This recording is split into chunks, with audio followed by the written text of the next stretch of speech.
It started? Yeah. Yeah, okay.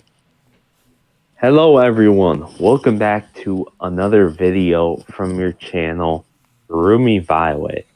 And in today's video, I will be interviewing someone very special, especially because my channel has kind of been based around a lot of the artists that have blown up around his channel and stuff.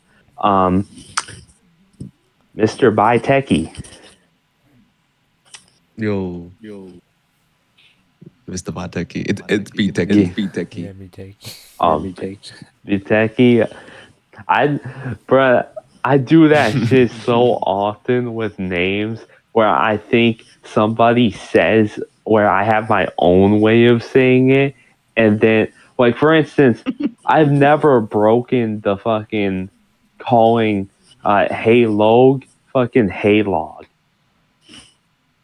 Like, I just I just can't break it for some reason.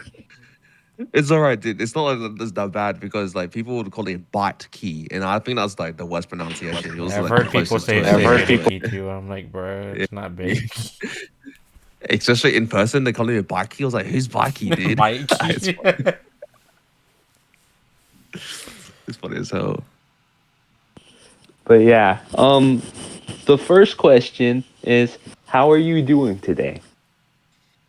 I'm doing great. Just a bit tired, so my voice is kind of cooked because I just woke up. Yeah. Yeah, How about you guys? Yeah. I'm doing pretty okay. Not having too much of a bad day. I made some banana bread earlier today. Bro, what? Shit, But shit was fire. none of it. You made it, or Yeah. like from scratch? I made it with my mom. We Dude, usually that's make it. it every once in a while and shit. Must taste But good. I love banana bread. Yeah, I'm doing all right today. I was kind of spontaneous. I'd whether I'd even be here tonight just because I wasn't sure like what we were doing, but I was able to come here, so thankfully I'm here.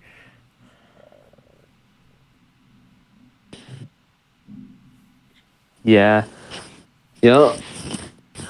All right, so, all right, Josh, you got the next Yeah. question. Um. So how did you come up with the name Biteki, and what does it mean to you personally? Okay, how came up with the name Biteki? I it's been 8 years, right? 7 to 8 years. So so the way I came up with Biteki wasn't like just really on the fly. It took me about maybe 1 year of designing. So I used to run I Biteki wasn't the only channel I ran when I was a young little kid. I did these music radio stuff since I was 14. So I was so when Biteki, my first names were like Roding Studios and stuff. So I when I was looking at music, like because I listened to a lot of music back then, and um, what's it called, genres. So then I stumbled like over time, I stumbled across two channels that really stood out to me: Sad Chill and Static.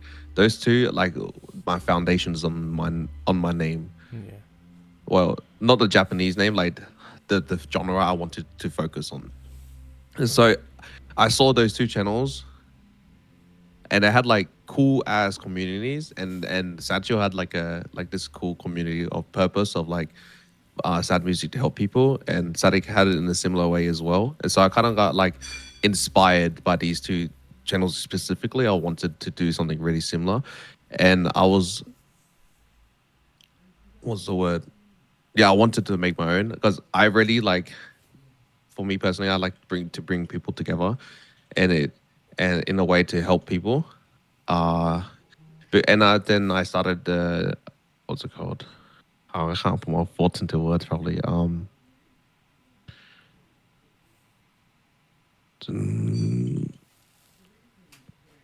yeah, yeah. So when I was the purpose of me starting the channel was to put people with that listen to this music and make sure people don't feel alone through their problems. So I was like something that would make it like I feel like that's a beautiful thing. Okay, something is a beautiful thing to bring people together, Yeah. to fight problems, right? And so I was like looking to what is like beautiful in Japanese, and so I chose Japanese because I feel like everyone like has they love Japanese aesthetics. So I was like, okay, I'll do something Japanese, and I like anime, and I started watching anime when I was like a little kid. Like it's been a long time. I watched it for like fucking last 12 years. So I chose something Japanese. So I went to Google and searched up like what something means in beautiful in Japanese, and it gave me like all the things. And it's like nothing Biteki, so I had to like search up like beautiful, beautiful. What's the? I'm trying to remember. It's so far back. I searched up like a lot of like Loki, a lot of stuff to figure out the name because it's like this name doesn't. I could not find this name in the mainstream, so I was just typing in like weird hiraganas. I was like until something hits. And then I wrote, and then I found in the dictionary like beautiful. I wrote in beautiful aesthetics in Google, and it came up with Biteki, and it came up with a makeup brand. I was like a Japanese makeup brand. But the name sounded so cool, and I liked. And then I made the hiragana. I was like, oh, that looks really nice, you know. It did, and so I was like, okay, I'm just even if it's the makeup brand, I'm just gonna just use the name because it sounded really nice and it catchy and it has a meaning to it. It means beautiful aesthetic when I was translating it, and so I was like, yeah, we're gonna run this up. And then I made the rose logo. So, and just to match up the Japanese aesthetic for everything and like what I'm trying to convey to the audience. Yeah, something that's like, yeah, that's the reason how the name came about. Biteki, yeah. All right, You yeah, want that, the next? that was pretty interesting, honestly. I figured it might have came from that origin, but like it's cool, like the whole meaning and everything, like it, and just how deep it kind of goes a little bit more than just that. Yeah, I that kind of reminds me of what I've been doing recently when it comes to story writing. When I name certain characters, especially because of how anime inspired I am, I will use Japanese like names or like just kind of like try and find names that mean certain things. Like I will search, I will like translate it from English to Japanese and see what it is. So yeah, I I can kind of relate to like trying to like go sift through a bunch of shit just to find like something that really stands out and works well. Mm. Yeah, I feel like with Japanese, there's so much like words and stuff that just mean a lot of things, like compared to the English language. I feel Yeah. like it's just the language Japanese has like way more meaning than words they use. There's so much meanings for like one saying in Japanese could mean a lot of things, something like that. Yeah, for instance, like one of the like two things that have a lot of different words for it is like water and moon. Like those two have a lot of different words to convey that type of thing. Mm. Um the next question is a little bit more basic, but I still like to ask it every time. Uh what's your favorite color? My favorite color is orange. I love orange. That's a cool What about one. you guys? You want to know Yeah, why I like Kurt. orange? If you want to explain, yeah, but it doesn't matter. It's such a basic question. Yeah, I like orange because it's bright. I like bright colors. I don't like dark colors. Yeah, I remember about that too, because like back when I'd put like flyers up, like I'd look up like what are like the most standout colors, and usually stay like orange and stuff. Orange was like a favorite color back when I was a kid too, but like I don't know, it's always just it's just changed, but it's usually had been the bright colors anyway, like just whether it's orange, pink, or like anything that's brighter usually, because like I mean I could consider like like black and white, but I mean they're technically shades, so like I usually don't just say that's my favorite any of my favorite colors for that reason. But Yeah, I love Yeah, orange. I love the fluoro stuff. I love fluoro, bro. my Fluoro. my favorite color is red. I see red. That's funny because that's literally one of my old songs. Just it's called "Seeing Red." oh my Damn. Yeah, Uh, you see red, man. I got rage bait in yeah. there, so I see red. Type shit. Um, but yeah, orange is really cool. I just I mainly wear like darker colors because I don't like to stand out too much. I like to be more in like a dark kind of vibe. I've always worn black, gray, and other colors like that just because I'm not really a standout kind of guy. yeah. I'm more just Mm. I like to keep my distance and stuff. I don't know. Should get a red jacket. I actually have a red flannel. Oh, that's dope. I remember your orange sweater. You still wear it, huh? Oh yeah, oh yeah. I still have my orange hoodie that I've had for years. I always wear. Also, I have a sky blue one. So like there are different colors I have. It's just I usually pair it with black or gray mostly. What you feel most comfortable with. Yeah. Um. All right. So now we have question number 4. You take it away, Josh. Just what are your top 3 video games? Let me just pull up my Discord profile. We got That's the playtime. my 3 games is Call of Duty Modern Warfare 2, the one in 2019, Crash That's a good Bandicoot, one. and Gears of War. Yeah, Nice. Modern Warfare means a lot to me because that helped me like get through depression Yeah. when I was just binging the shit out of that game.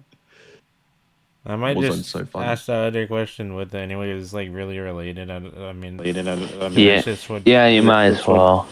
And Because then it might yeah. be the answer you just gave anyway, but And also, I might as well ask the next 2 questions because they're related to. But yeah, all right, I'll say, what video game made you love gaming? It probably should have been the other way around. I'm not gonna lie, but What video made me love gaming? yeah, what video game Was that the question? made you like very Oh, interested like in love game? gaming. Yeah, So my first console was Xbox. My dad brought it for me when I was a kid, and my mom broke it because I played too much video games. oh my My god. parent and she was like, the games is bad for you. And then like, cause I played a lot, so she got the Xbox and just like smashed out on the baby's crib. Okay, it's whatever though. But my first game would be Crash Bandicoot back Yeah, then. it's a So that's good what got one. me into it. Yeah, so it was so addicting. And it's like an Australian little fella. It's like a Tasmanian devil. It's so cool. yeah, yeah. For me, like the early games that I would play is like so much. Like I played one of the most standout games for me was Dragon Ball Z Budokai Tenkaichi 3. Ooh. Is that what you got you into gaming?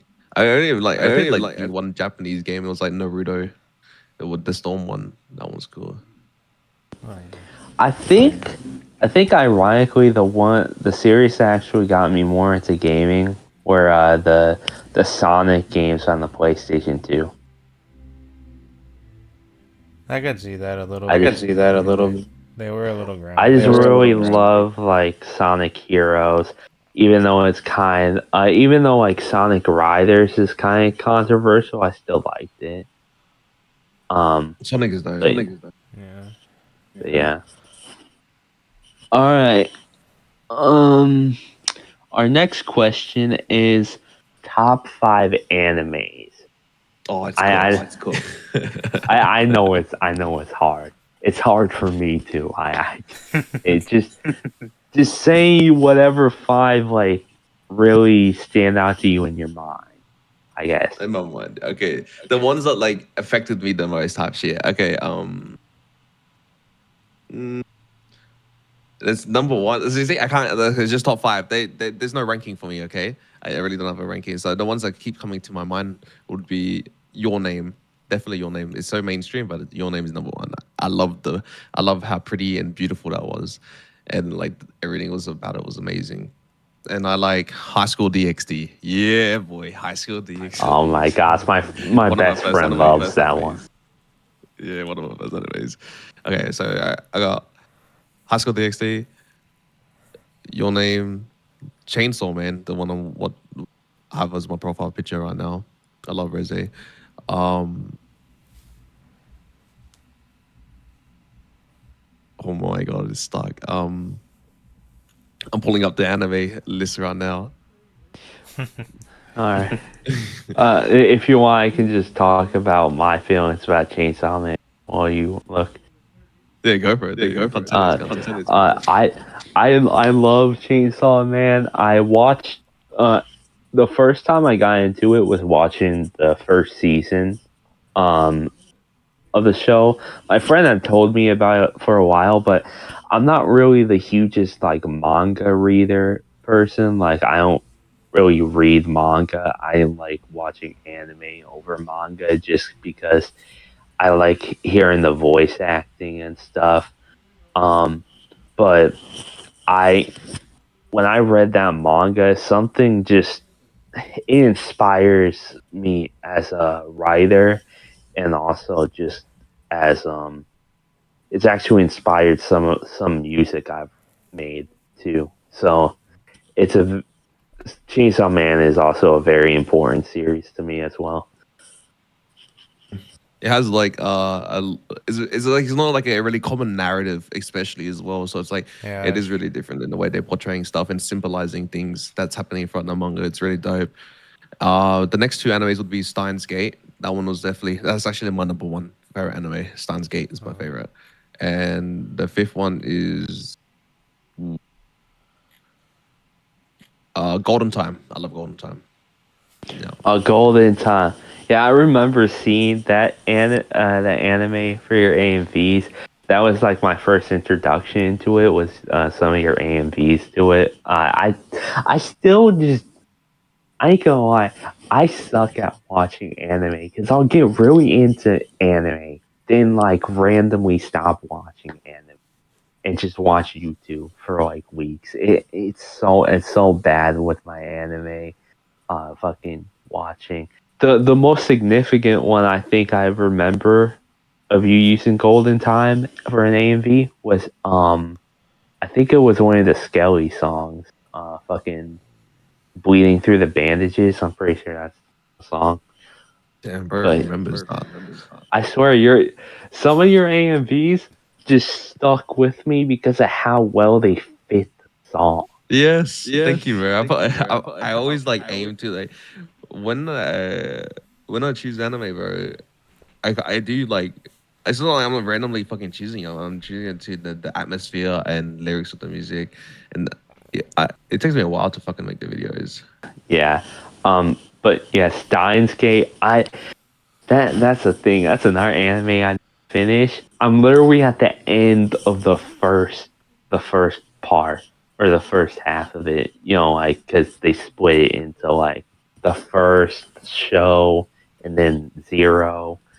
So I gotta finish the first show, which I'm like a couple episodes from finishing. Hmm. But I really liked it. I actually started watching that anime for the first time with my friend AkiraDoves. Almost you, it gets better as soon as shit starts going down around like the ending of season one. It's really good. So keep at it. Yeah.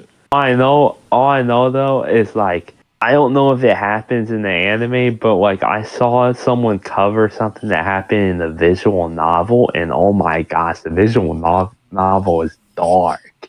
Like that shit gets really dark. I have not played the visual novel yet.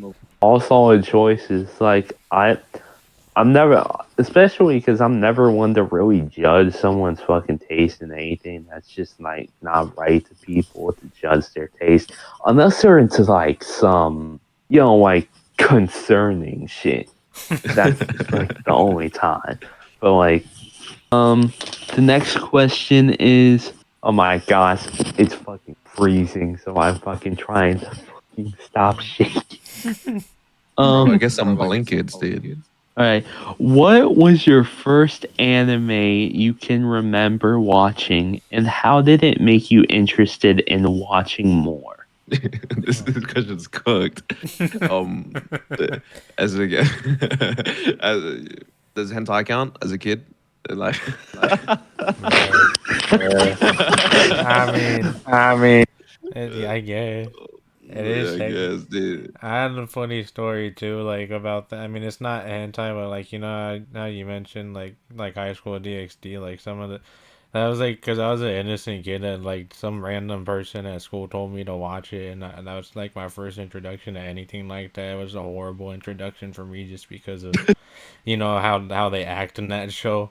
I thought it Lord. was normal. In I was that like, show. bro. Meanwhile, I had one of the fucking most classic fucking introductions to anime. Cause here's the thing, I saw fucking Dragon Ball on fucking what's it called? It was more like Dragon Ball Kai, I think, on like Disney XD or some shit. I don't know, but What? but the first anime I sought out to watch was actually Naruto. Yeah, that was my first one. Yeah, I was so it's like for me, like I don't know, like my friends were cooks in primary school. Like I started watching my first anime series was actually hentai, which is diabolical, and they told me to. It was called Oni Chichi, and I was like, what, 10 years old at that point, Yeah, 10, that's on 11, my and time it too. was cut. I watched that shit. I was like, what is this shit? And yeah, it was interesting.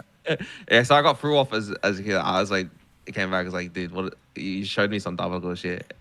And yeah, and the only like other maybe anime I would like watch as a kid would be like a real one. It would be in Pokemon on like when you wake up early morning Oh yeah, and then they had like the Pokemon show. I That's feel kind like of that's like a what lot of kind of people's exposed. technical first introduction because I mean Yeah. it's Yeah, so yeah, mainstream.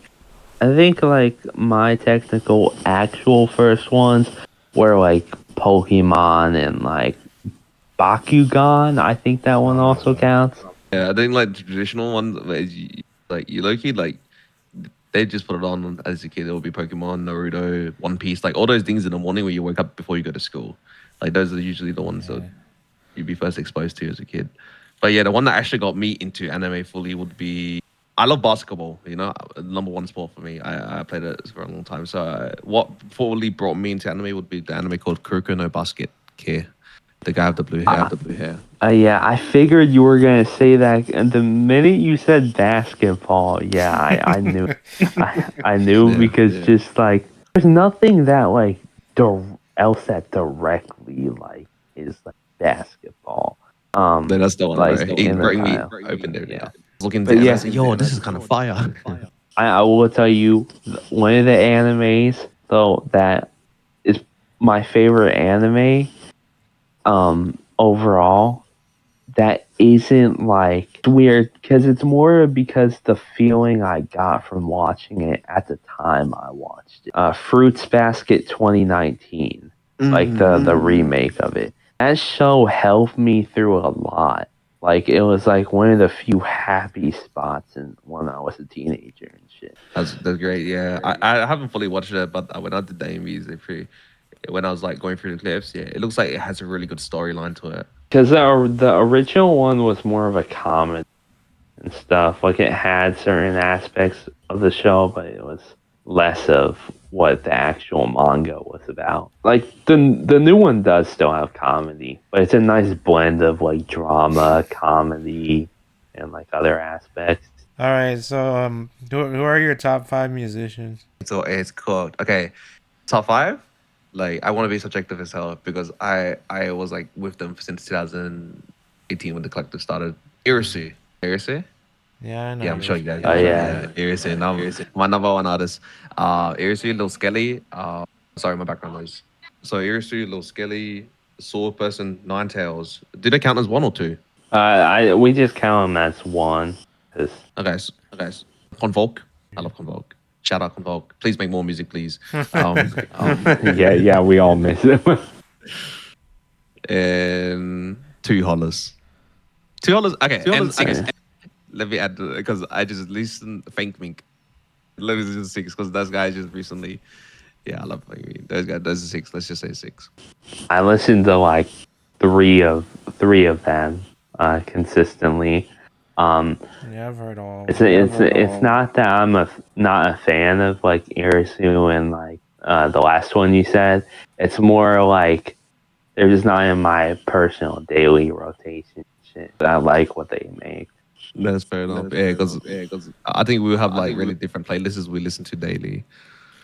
Yeah, because I think like we both went over that the last time we talked in VC before we went on that rabbit hole of like listening to other people's music that joined the VC.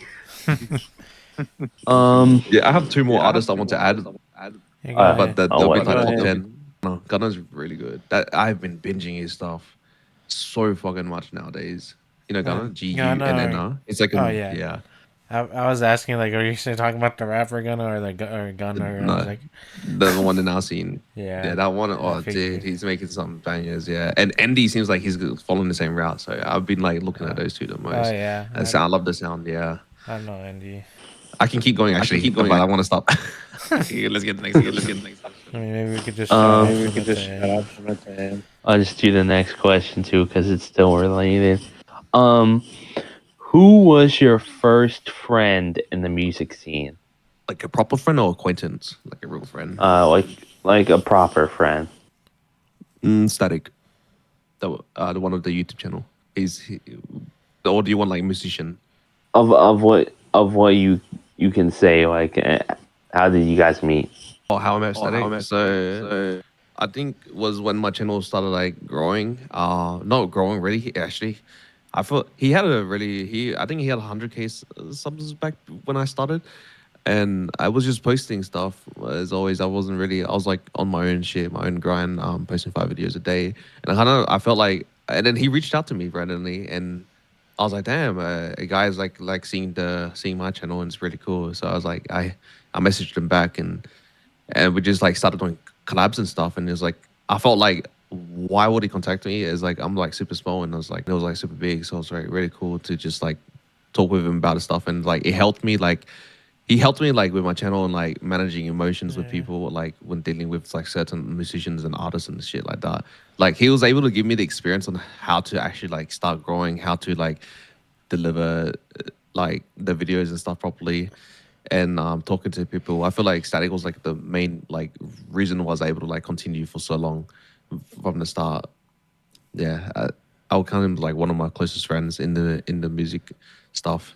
And musician wise, I think that my first friend would have been my first collective member, Irisu. He would have been my first. He would be my first friend. It's always nice to like meet people that are doing something similar to you that can give you advice and help you with starting something. But the but Akira was my first actual music friend. Because of him, I met Josh, and yeah, I would not be who I am without the two of them today. Yeah, that's dope to hear. Yeah, I feel like meeting the people in your life really changes like perspective and like how the you do things as well, and how you explore, how you find opportunities. Like without those friends, you wouldn't be where you are as well, especially because then those routes wouldn't have never existed. The ones you already taken. Back when I was like first listening, like emo rap and like everything like that, like I would find like Static's videos, and then your videos would be in the algorithm back then. Just thinking about just Static reaching out and all that, like it's just cool that you guys are able to help each other out and stuff. So Yeah, so for me, when he did that kind gesture, just trying to reach out when he's like beginning to me, dude, there's so much fucking music channels that have an ego for some reason. I don't know why they got an ego. God damn, I have no ego. So yeah, I tried to repay that type of connection with the smaller channels that start up. I do reach out to them like time to time, and I'll try to give them advice and stuff like that because I really want like when someone's really inspired because I existed, I did my channel, and then other channels start because of me, as a direct source of inspiration. I really fuck with that a lot, and I want to like because it establishes a more like a more of a community focused thing in there. So if there's more people like me that exist, they're able to push more of that our scene's music out into the world, and it helps a lot. And I want more people to continue like start. And so I can't come back, message them, give them motivation, and why they stop. Like some of them just stop out of nowhere, and it's kind of like depressing, but it's okay. Yeah, and I feel like with the smaller channels too, it's good because that means smaller artists get even more of a chance of like getting promoted and being more encouraged to continue. Because the thing is, obviously, you have a specific preference. That's why you don't upload like a lot of people that. But like on top of that, you're probably looking at like the algorithm just to see like who would probably do best on top of that. But yeah, my point is like really good to like have smaller channels because they can like like the bigger channels can't promote for like other reasons. I think all the channels out in the fucking world can promote a small artist. I think they can. I just Yeah, don't think they want yeah, to. yeah. That's the thing. I still appreciate the fact that you do promote people that you think are generally good like that. That's one of the few things is like you and Static both like still do decent promotion people that are not as big or known. Like, but I've seen a lot of other channels fucking that are big like that do not care. They just want the numbers, and it's like, I wouldn't be where I am without the small artists. Because yeah, I want to always promote them. It's like internal fucking value to promote the small artists. I blew up off one, and I'm grateful. So this is why I'm like just want to still promote small artists. It's just how it's like the root of of the brand exactly. It's nothing from the big artists. I don't really give a fuck. I just do it. I upload big artists. This is when I actually really fuck with that song. But most times it's still the smaller artists under 100K monthly listeners. I'm really passionate when it comes to small artist promotion, dude. Yeah. I feel like it just be like that. I get really thinking about it. I used to kind of. I think I mentioned this to you like last time we were in VC, but I used to do my own type of thing with uploading artists on a channel. Two things really happened. I got lazy, and also I wanted to focus on my own music and shit. So yeah, but I used to go under the name Austin's Room, and it's funny because my one friend back then, I think No Curb, right? Kobe. Yeah. I think he did it exclusive with you one time, but like, Yeah, that sounded good. but yeah, he one of his comments on one of the videos was just Austin's room equals best room. That's kind of cute. But yeah, one of my favorite parts, what I try to do with that channel really is I try to make the channel be like this hidden gems type thing where like songs that don't get posted that I really like get posted with a lyric video of some sort. So you used to promote music as well, like I would done back in the day, right? Is that correct? Yeah, yeah. Obviously, the only difference is like because I remember like when you first were starting up, it was just pictures. Eventually, you transition to lyrics, but like I just started with lyrics off the bat. Though I won't lie, there were some times when the lyrics were kind of bad because, bro, I did a lyric video right for my one friend. I showed you his song last time. His name's Angel. Um, I did a lyric video, and the autocorrect because I use the AI lyric thing on CapCut just to like make stuff easier, so I can like edit the lyrics after. I didn't know this, but he said in the song, "Fucking, I'm a burden, I'm hurting," but the AI shit picked up, "I'm a bird and I'm hurting." Yeah, the CapCut's terrible, bro. For the I did it as well, and I was like, these lyrics are all wrong. It's Yeah, so it's just bad. automation's crazy. There are occasional times when they can get it right. Like for instance, for a song I had with Navy Exower. I think that's how you say his name. Um, I could not figure out a lot of his lyrics for the life of me, just because of the way he sings and stuff. But CapCut actually did it right and got the lyrics for me. Yeah, so with CapCut stuff, I was using it at one point for the lyrics, and I was like, this shit takes longer than just doing it yourself because you're just hoping it actually like gets the right lyrics. So you're right. I just end up doing it myself too, and that's Yeah. still. I mainly use it for the positioning of the lyrics because like it usually gets the positioning of where the lyrics are. So when did you first come up with the idea of having a collective of artists, and what was your intentional goal with it when you did? This is a big question. Well, I started a collective basically, right? Let me bring it up. You know, I think Satchel he had Yeah. he did the big co-release album with like all those big artists, if I recall. Celestial mixtape. It was just like a big one, had like everyone on it. I think it was Celestial mixtape.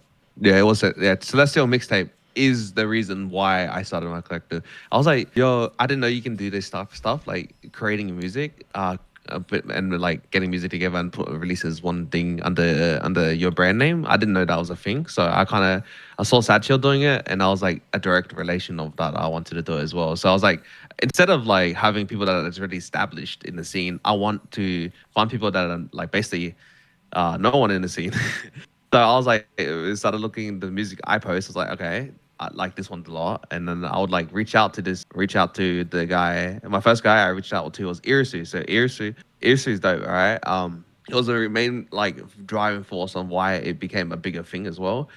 So I met Irisu, and then he would help me. Like we were like, dude, you can do this. Like he sees something like with the channel and stuff, so I got like more motivated. I was like, okay, that's dope. And then he started like pushing, like showing orders people to like I'll be like, oh yo, what do you think of this and shit? Like, what do you think, this artist is pretty small, he's cool. And then like he would like just like push me into kind of adding people into like a little group or collective. And so we have like then we eventually just kept forming our own team because he was like really stoked about forming this thing. Yeah, that's like how it came about. And then the purpose of the collective, I guess, is like people that I like talking to basically in the group and then promoting them. I guess like I feel like having people under my name and then promoting that subset of people would feel more like fulfilling to me, something like that. I felt more fulfilling to help see them grow from like nothing to something bigger. That's like kind of my purpose. Yeah, because I can't focus my attention on a lot of people. Because if I focus my attention on a lot of people, then people it would just end up being the same. A certain amount of people would start drowning out, and other people would start growing. But then they also would start drowning out. It's like it's very hard to focus on like a general community to grow, but it's easier to focus on like a subset of people to grow. And then once they grow, you find another subset of people, and then you grow them, and they keep doing that like on the rotation, something like that. Oh, so like Irisu was kind of like a co-manager almost for this thing. Yeah, he's like it looks like the co-manager. I feel like he was like a cheerleader, the best cheerleader, like something like that. Yeah, yeah, he's like maintaining the motivation in the group. He's like pushing pushing people back then a lot, like to do things when we had our own, volumes coming out. Honestly, it was just good to do that also for like future endeavors because like not only could you connect those people to other artists that are like coming up and have like a cool sound, but it's just nice for the channel overall to like really get it going because the more you grow, the more everyone else gonna grow, like Mhm. you said. The next question is, who were the first artists to join your collective? Okay, that's pretty hard to remember. Okay, Irisu, number one, for forever and always. Diamond, which is my right hand man now. Little Skele, young Austin. Yeah, young Axton. Oh, oh, that's how you say their name. Okay, I used to think the name was Young Ashton or something. Oh my god. Everyone calls him Axe body spray, by the way. Oh my god. Skele is it's kind of crazy how Skele has grown over the years. Because I listened to a song from him like 7 years ago that you posted, and oh my gosh, it wasn't bad. Crazy to hear the difference, how he used to be, or Mm. they used to be. I I'm still getting used to the pronoun change, but And the yeah. last, the number one is Lullaby Boy and Dead Broke. Yeah, those two. Those are the first Yeah. members, basically. It's crazy the amount of artists that from like these early, Biteki volumes and like of the collective that you had that actually like became like so much bigger. Like Mm. Skele, Dead Fish. I know Dead Fish isn't like the biggest, but he definitely came a long way. He did come a long way. I feel like I forgot when he was in the collective. I think it was around. I think it was like 4 3 volume. think I think I met him actually, because I actually grew pretty decently close with Sleepwater. I think 2022, somewhere around there. He introduced me to a lot of artists like Heareth, Autumn, Drops Dead. Meeting all those people, even though like it wasn't, I was meeting them as an artist. It was more just like a person to talk to. It was just a cool experience. I still miss him to this day. It's kind of crazy, like when I think of Skelly too, because like I remember like some of the early uploads, and then like I ended up going to one of their first ever shows that happened in LA, and like it was just crazy, like seeing like the growth and like how much of the community was there to support it and all that. So what made you switch from pictures and lyric videos back in the day to go into full on AMVs? So this is more like I really wanted to up my quality because I'm blowing up. It kind of feels like disgraceful if I continue doing pictures and gifs Yeah, it's because fair. it's too easy back then. Yeah, so I was like, okay. So all I cared about back then was like more like just pushing a lot of people, a lot of music. 5 videos a day. I think I was doing 5 to 6 videos when I first started of pictures and gifs because it was really easy to do. So I want to like throw shades. If you don't fucking gifs and pictures right now as a music channel, you're posting once a week. Get a grip, okay? That's throwing some shade, okay? So when a channel starts blowing, I kind of like felt like kind of feels weird just to post pictures and just gifs anymore. So I was like, I want to up to my quality, and I was watching like people like Trash Gang, Auto Glance, and Scroll Gang, all those type of videos. I was like, yo, they're making some cool videos, and they're like bigger channels. So I was like, maybe I'll try and do the same. So I just made it into and I started doing AMVs because I felt like I want to provide some type of more substance to the audience space. And I feel like just doing pictures and gifs is not enough.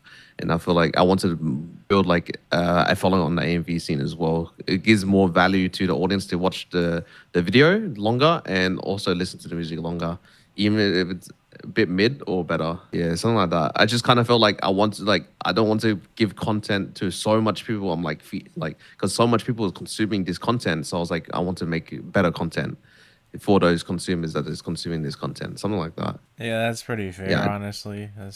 I figure that'd be a lot of people's route, no matter what they're doing. So yeah, I mean yeah. that's what they should do anyway. But I feel like because I was like, so basically, I was posting 5 times and then 4 times, and then I did 3 AMVs a day. Okay, that was diabolical, bro.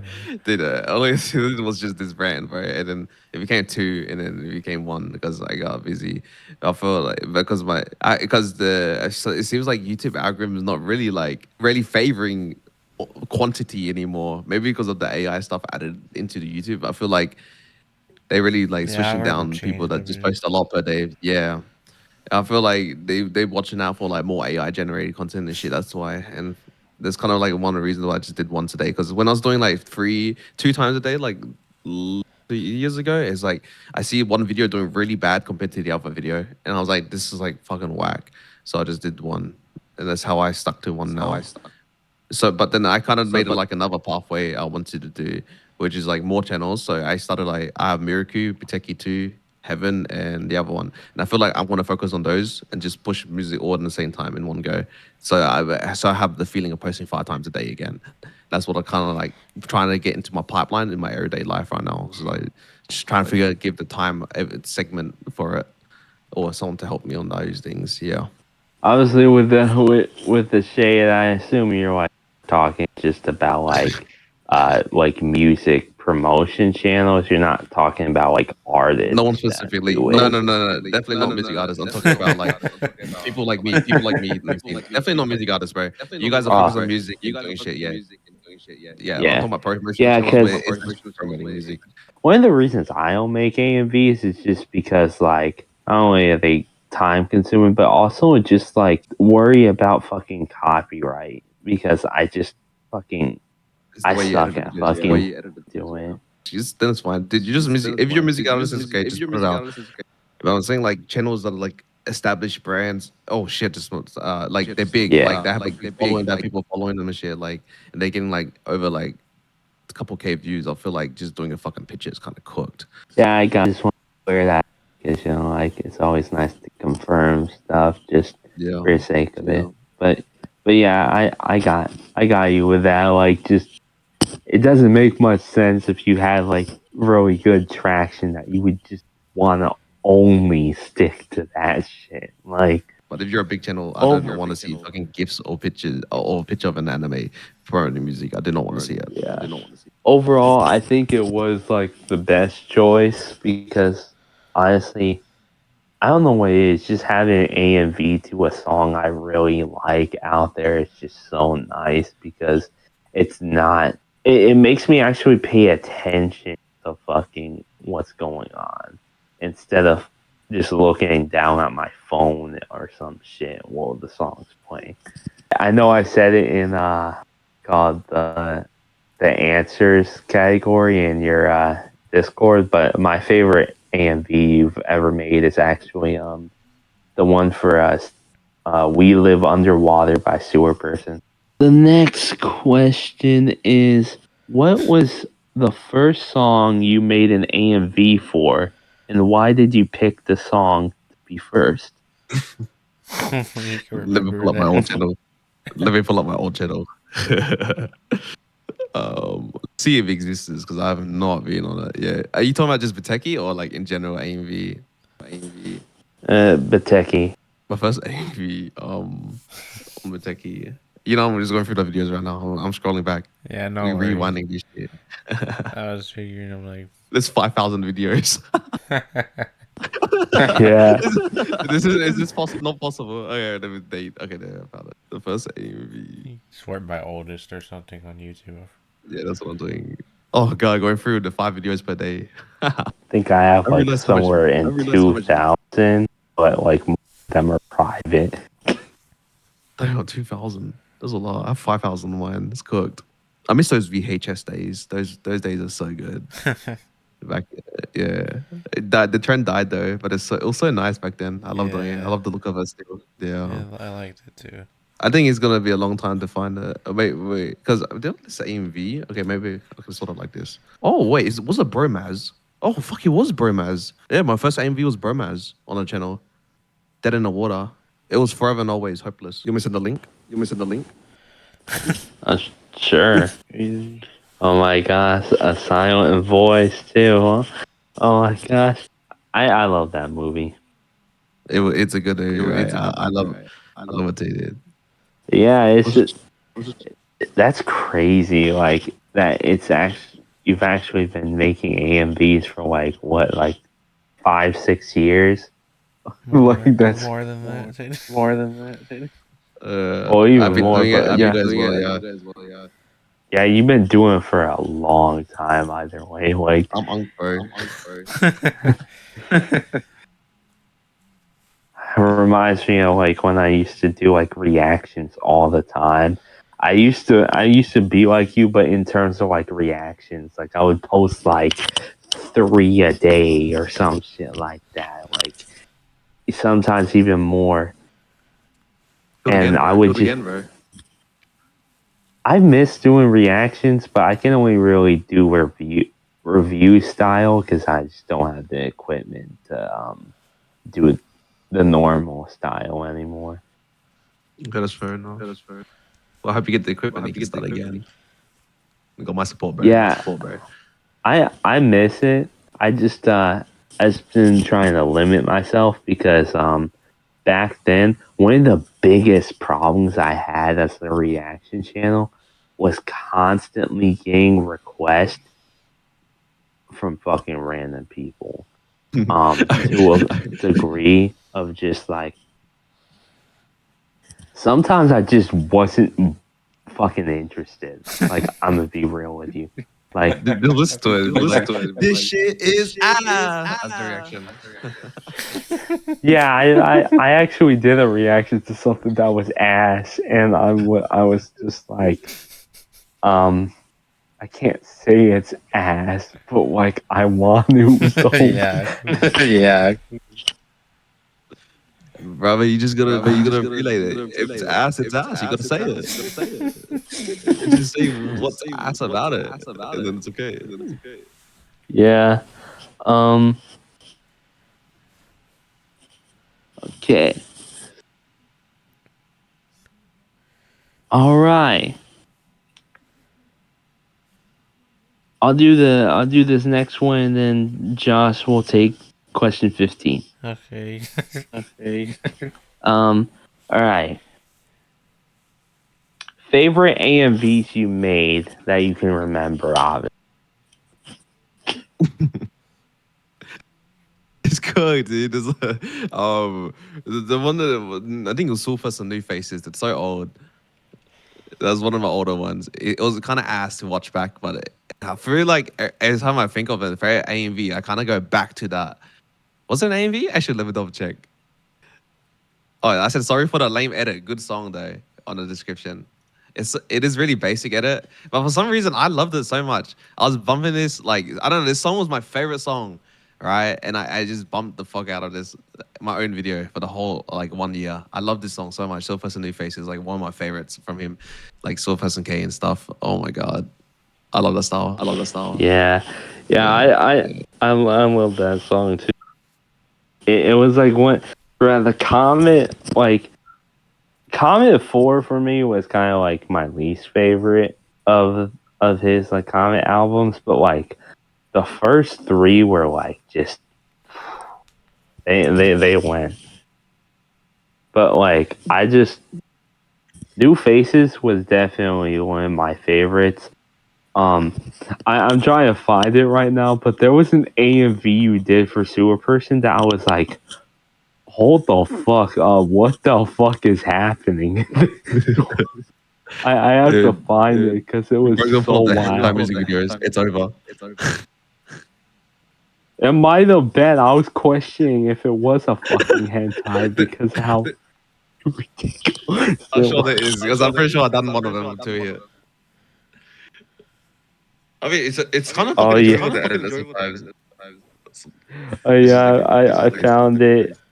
It's I'll send it in the group chat. It's fucking I have a wild. feeling yeah. Wait, this is not the hentai vibe, but this is your reaction? Yeah, it's my reaction to I did back then. It was bro, my face says it all. I'm like, what the fuck? Like, We look so different now. Yeah. Back then I think when I made this, when did I make this? It was like 2020. So that was what, like 5 years ago. So no facial hair either. For me. I was like 18 at the time. Damn. I had like I was literally a month away from graduating high school at the time of this. But bruh, that was like the one fucking video I could always remember because of how wild it was. Like, I think literally, it at least had implications of sex going down. It was like, what the fuck? He was holding the feet up very good and the grippers. The AV. I haven't watched that one so long. I don't really remember what happens. It was some love anime, that one you showed me. Yeah, I've actually used quite a lot of your AMVs or like videos in my old reactions. Like most of the time I would go with SoundCloud, but like when there was really a song that like stuck out and you had an AMV for it, I would use it. For instance, your original video for The Harvest by Sewerperson before it. Did it get taken down by for copyright or something? Yeah. Bruh. Dude, there was so much Sewerperson songs that got copyrighted because of Tokyo Go. Dude, I'm kind of sad too about it. It's like, yeah, I had to remake some of the videos because they got taken down by the copyright and the studios. That sucks. Yeah. Yeah, because I remember you had for the Ghoul's Diary or something like that too. Yeah, it sucks, bro. And it was like had like hella views as well, and so I was like felt so bad to take it down because it was like a big thing to me as well. But But yeah, it seems like a lot of memories, from fucking back then. yeah, it's like how but it was I had to take down not Heylog's music, two hollers. I used to post two hollers back when it was like ages ago, but I the videos got blocked. It wasn't from the anime. It was most likely because of his label, and then now they kind of and I had to delete them. It's kind of sad. And then I guess it's okay now. Yeah, I've had a few AMVs made for me before, and there was one where I just downloaded the AMV because I never never wanted to lose it just in case it got taken down. But yeah, like I just really fucking like what you've done with your channel with the AMVs and stuff. And yeah. I'm glad you like it. Yeah. Josh, you have anything to say? No, not really. All right. You can ask the next question. Question 15. What made you want to do music submission live streams? What? No, the like reviews, like the one Yeah. back in the day as well, ages ago. I mean, Do you remember? both they technically count, yeah. Yeah, take a look at that. What made me want to do it? Yeah. Yeah. Mm, I'm thinking really deeply now. Why did I do it? You just did it to do it. I feel like because I feel like I didn't just want to be anime, something like that. I didn't just want to like be something that's creating AMVs for that long. Like I feel like I have an identity crisis at some points with this AMV stuff. But like I don't want to be known forever as an anime music guy. I kind of want to now like fully put my face out there for the music reviews and to like build substance on my real look, and then also having a channel that's basically what I'm growing alongside. There's something like that. That's why I kind of did music reviews. I feel like I want to like give more like transparency on when I do listen to music and like if I like it or not. Like give like so it gives more people like to actually what they're meant to submit to me as well, and like what things Biteki doesn't like type stuff. You know, like how they sing or how they're flowing on a beat. I feel like giving that clarity of like a live music review gives like people more substance on what actually they're meant to be submitting to me. Something like that, yeah. Oh, and also I saw like Patrick CC doing it as well, so I got inspired from him to just do Oh it. yeah. Yeah, Patrick. I remember watching his stuff back then when he would do it, and I would just watch it because like it would just be fun to see like whether it was good or bad. It was always just fun to see his reactions to some of the stuff he got submitted to him. And I know Josh has a more personal experience with that. I don't know how people hold in their okay, because I'm a really expressive guy, right? So I don't know how people can hold in their emotions and listen to music. Like it's like when it's bad, like I can't hold it in. Like I always do a facial reaction if it's bad. I don't know how people can just sit there and head bop away when they listen to music and think it's okay when it's a bad song. The only way I fucking think people ever do that in like easily is if they're just like joking about it, like they're not like being serious or something like that. I don't think like anyone, like I could never say, like I tried to, but it probably still came off as I thought it was like, that great. Then again, I'm also someone that's a little bit more I have more leeway when it comes to music. Because just I like certain things that like a lot of other people won't in music. Not only because of the way I make music is kind of different in the way of like I'm not someone that always tries to be like this perfectly on key fucking person like all the time. Like I try to stay within the key and like have it sound good with autotune, but I'm not someone that like stresses themselves mad about it. Okay, that's fair enough. Yeah, that makes a lot of sense. Josh, what feedback did you get from Patrick? I didn't send it personally. Groovy looking got it wrong, but I've just seen friends submit it because it was around the time where like Patrick was like straying away from emo rap, and they were still sending emo rap songs that Patrick would just completely just deny it off the bat anyway, just despite his whatever it was.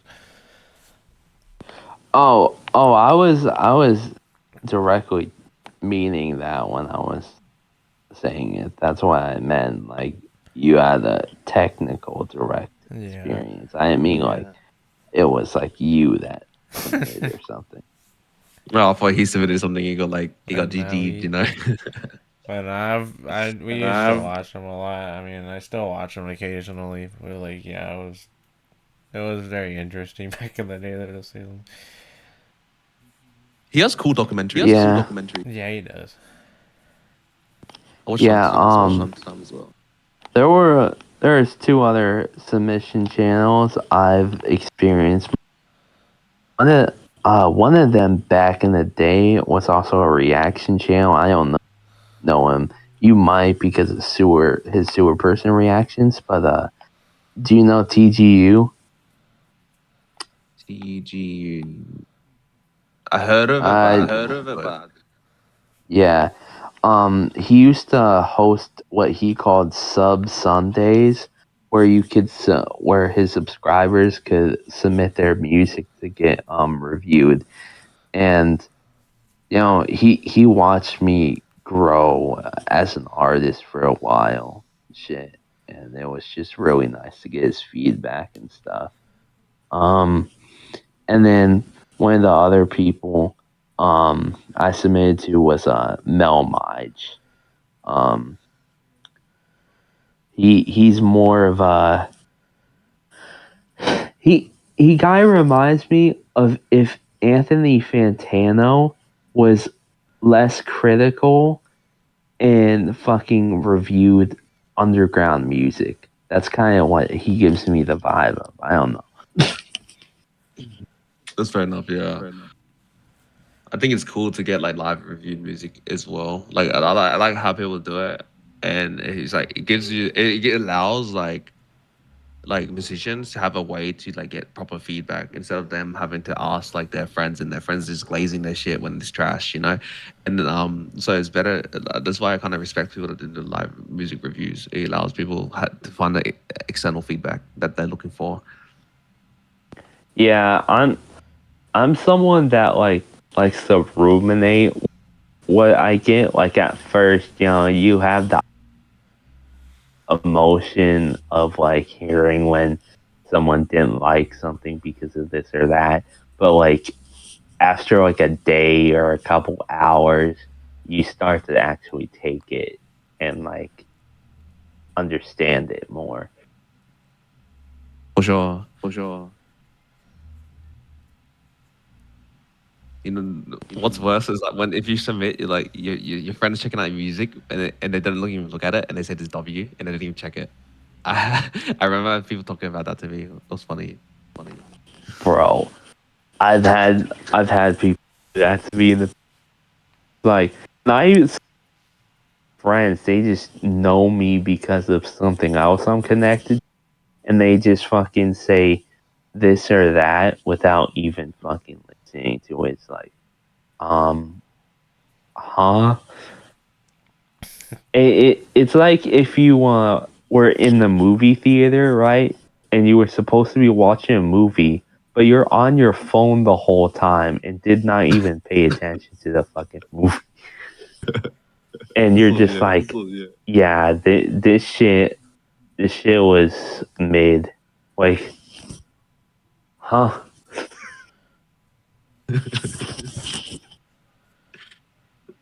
Just on there for yeah, basically that's the correlation. Yeah, good way to put it. But yeah, I appreciate fucking any feedback you have given me on stuff, or it's just cool to see you review other people's music, especially people I know, because like there's a couple artists I know that you've checked out live on stream, like Akira. I think that's how you say their name. Yeah, Akira's dope. Yeah, Akira. Yeah. He makes some crazy music. Heartfelt, and Evergarden recently. Yeah, those guys are the music I can listen to and give feedback instead of 2 seconds skipping them. It's nice. They have something going for them and they keep at it. Looking forward for the future. Yeah, yeah, they're really good. You know, I couldn't help but think that we kind of had like an emo plug electronic music wave that night. A little That bit one. ago when yeah, where we all reviewed music. It was I'm a sucker for emo plug, bro. yeah, me too. Like ever since I checked out Blixty and Mental, I just been on that wave. Oh, man, yeah, same, bro. That's like the reason why I'm on that wave. I was like, I'm always looking for the people like that to. Is this like because I like the sound, even though it's like not really popular with the like a big audience. I don't give a fuck, dude. It's simple, it's catchy, it sounds good. It's got a really niche community too. That's still like committed to hearing it, so that's always cool, anyways. Yeah, even I started like making some plug myself. It's just really because I get to use the more higher of my voice when I make it. Like I don't have. Usually with my music, I go either mid or like lower tones. But yeah. I'll be interested to hear it if you want to send that in future. Yeah, I don't know. Good when you're free, I could just like send it to you like to listen on your own time, or even if you wanted to. But yeah, Or you can send it on stream. that's if I can make a stream. I can't always make the streams because just it's kind of like a commitment. Like if you go on a stream, you have to commit to being there. You can't just like go off. Then again, maybe the way you do it is better because it means that you actually get to it, and I wouldn't have to necessarily be there every time. Yeah, you just So go on the like, mod and it will be on there. so yeah, maybe I will in the future, unless I have something I really want. I really need an opinion from, in the future. Okay, looking But forward for your submission. yeah. Anyways, I think it's time we move on to the next question. Oh my gosh. That's probably the longest we've spent in this video on one question. I'm burned. It's I like this though, fucking it feels more like we're having a conversation instead of a fucking interview. Yeah, basically, it's better like this. It builds a better substance. Yeah. All right. The next question is, bruh. Okay. The way I wrote this question is so fucking stupid. Yeah, I know. I was thinking about it. But basically, the question boils down to, who is static that you can tell me, like, Who is Static? Wish that. like, Static you is a know, like, Norwegian guy. yeah, okay. Static is okay. What's so? What are you confused about, Static? I can answer the confusion. Well, mainly what I'm asking that is more like as a person, like what can you tell me about him that isn't like too personal? Like behind, just like, oh yeah, he's a this that fucking makes AMV / gifts. Okay, ready? I'll do a meme. He's a Norwegian with a mansion and 5 Ferraris and 5 Lamborghinis and Lamborghinis. I don't know that. Okay. I don't know how I could describe it. He's not me, by the way. People get confused about me and Static, but we're not the same person. We're Yeah, kind of different. I've seen people. Yeah, Even I I feel thought like that years ago. yeah, because we do really similar stuff, but and how we collab with each other a lot. So we never like differentiated. We just went with the flows. Like if people thought it's whatever. Because we worked on another channel together, but we kind of just let it go because we're kind of too busy on doing our own thing right now. Basically, yeah. But Static is just Static. He's a cool guy, bro. That's all I can say. Like, he's cool. He does music promotion for like the big mainstream audience. I feel like him and me, we have like two different audiences now because he promotes more of the bigger stuff like TikTok like Marino, Tom Frayne, who else is there? Jace June. Like he's promoting like people like that get viral on TikTok. I feel like he's like moved away from our scene a bit more now. He's like just doing his own thing. That's like Static. Yeah, that's who Static. That's what's happening currently. Yeah. I don't know how to describe it.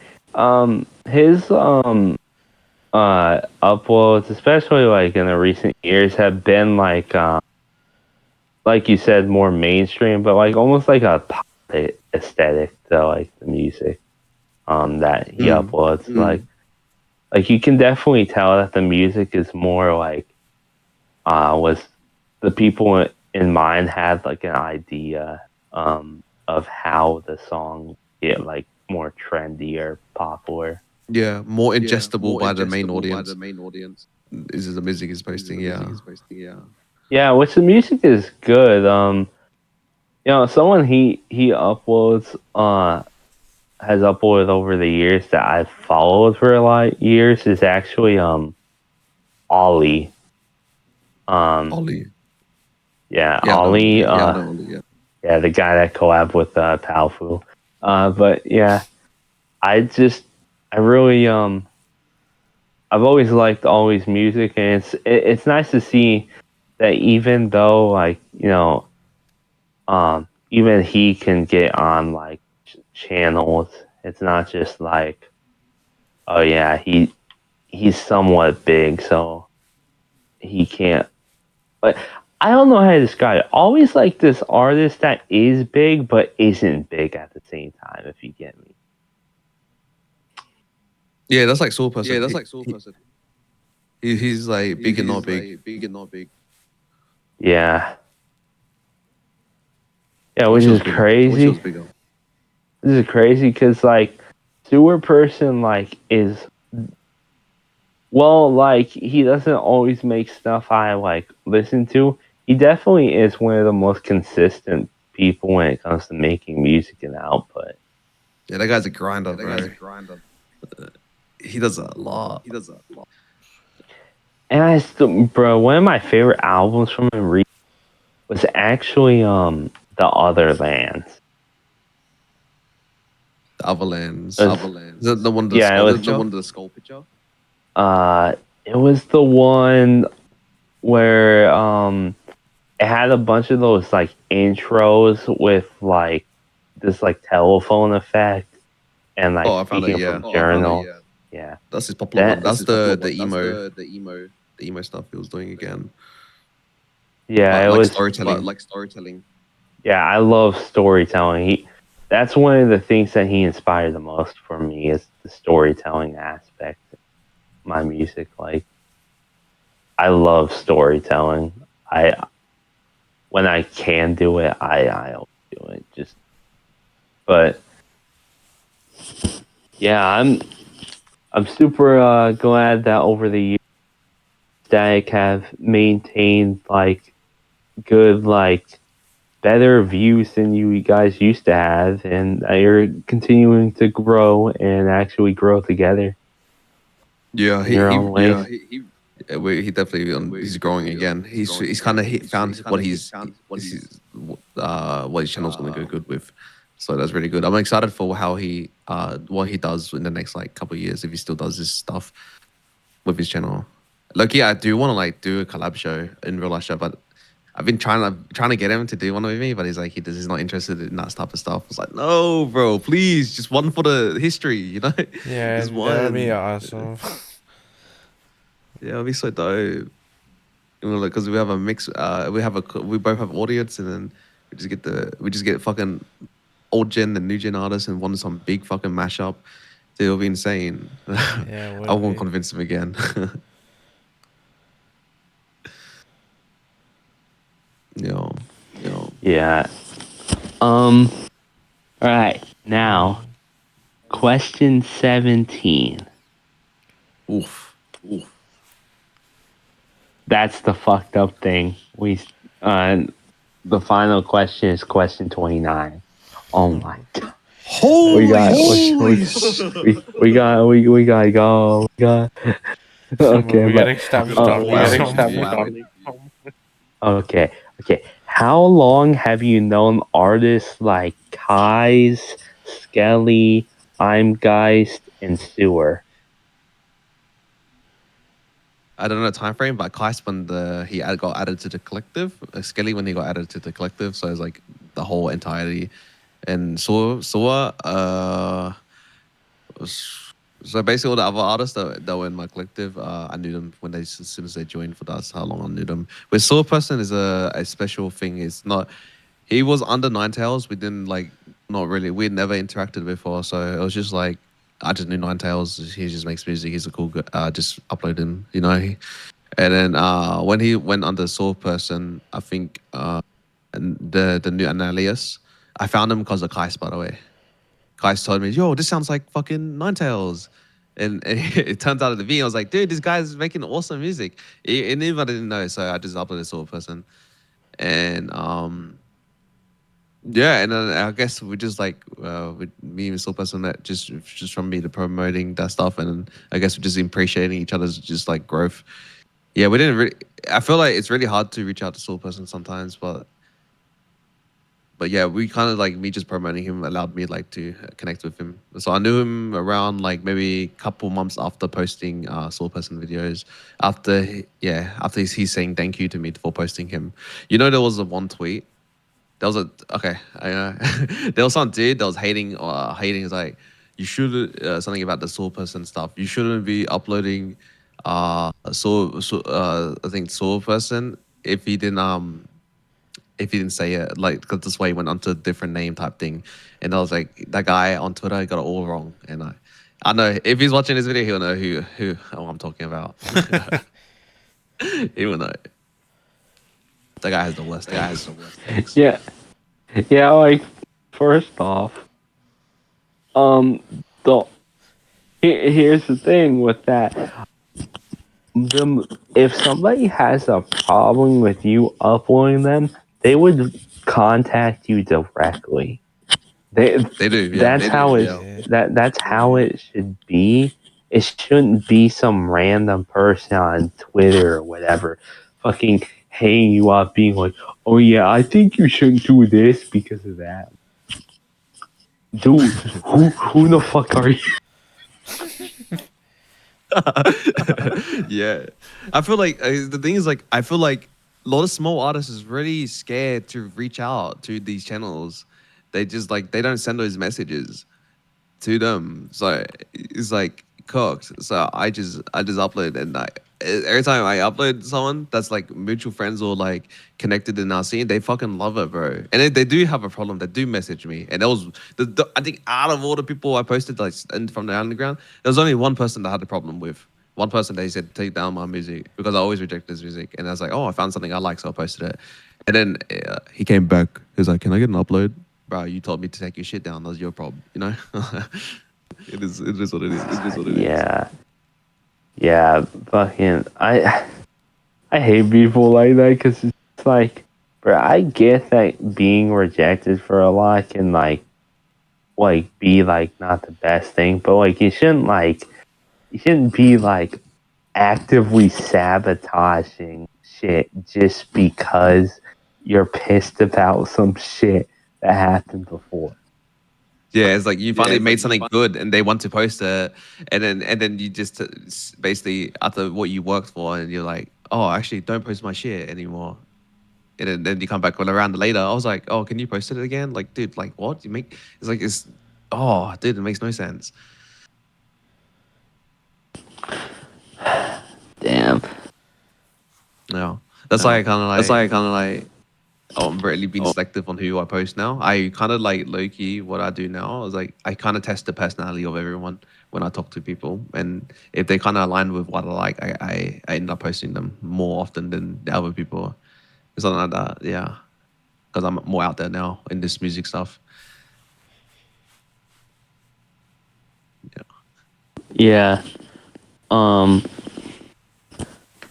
All right. It's I'm it's spitting my sauce. definitely a it's definitely a hard thing to like figure out really with if someone wants to fucking upload uh their stuff or not because like obviously most people are excited when you want to upload them because you know obviously you grow your channel to a point where like you know like it will give them some eyes.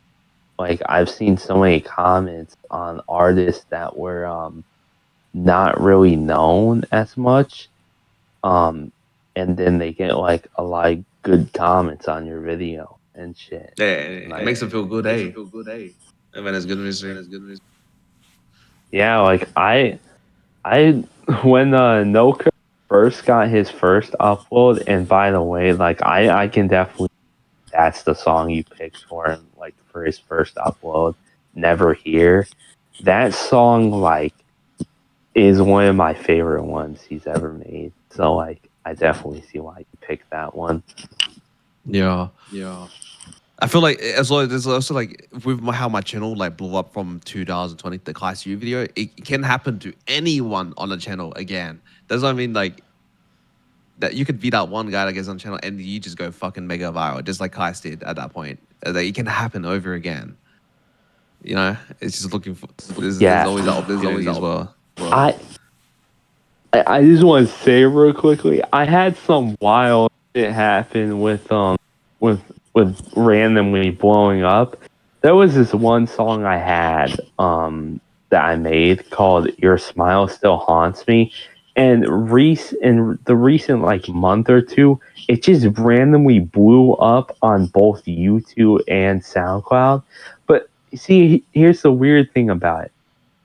Um, I'm not sure if it's genuine blow up because it not even one like, comment, nothing.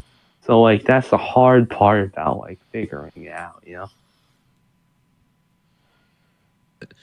So your shit was blowing up, but you didn't get comments, right? Is that what the thing happened? Yeah, yeah, no like, no new likes. No, Yeah, someone's botting your shit, bro. Yeah, it's kind of hard to Yeah, tell with that because sometimes algorithm can randomly pick it up, but a lot of the time it does end up being botted. But there has been random times it's just happened. It's like I don't know, algorithm's kind of weird on there. So. On SoundCloud, yeah, the algorithm on SoundCloud's a bit odd times.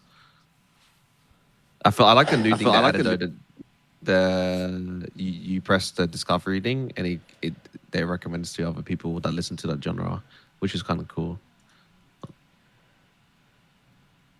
yeah. What's it called? Though, yeah, though I talked about it in the past.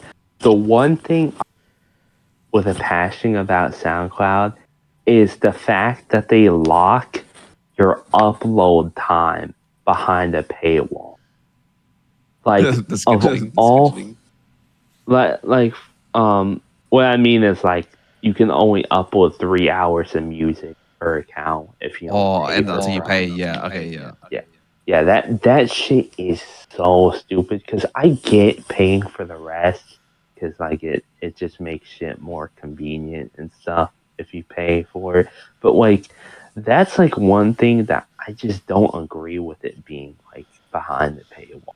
It should the paid one on like maybe storage limit, not like the length of music that you upload. That would have been a better choice. We're basically just talking. Yeah. All right. Okay, Josh. Ask the question that you wanted to ask next. Okay, I wanted to ask it earlier because it was supposed to be like a later question, but I was gonna ask it around the time of that we were talking about static anyway, and I was just wondering how did working with static for like the playlisting come to be because I know that sometimes like static submissions, they've submitted to your playlist. So I'm just wondering how that ended up happening. Oh, how he like my playlist. Yeah. He has control of my playlist, by the way.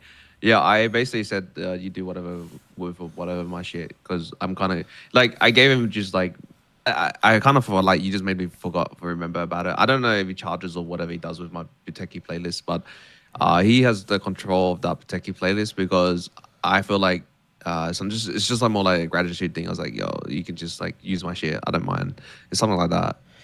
I just don't really care about it. But Yeah. most of it's just my uploads. Yeah, I think I'm from just what I it's more like a remember, gratitude thing for me.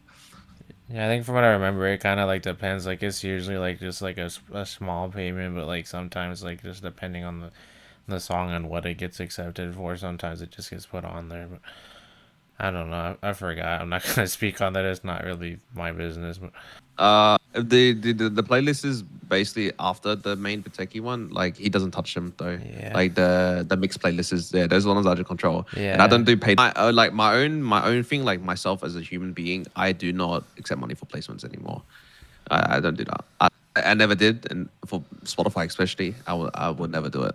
I think it's a bit stupid. that's fair. I just want to put music I post on. I just like music. I want to put fucking music in the playlist, and that's how it's gonna be. Yeah, at least people will know you genuine fucking like their shit enough to put it into a playlist. Like at least they Yeah, will know because that there shit. do be some playlisters that be like probably not even vibing with it, but then they upcharge it even more than like other people just because they know it's not as much of a fit. I'm like, at that Yeah, point, just don't even put it on something.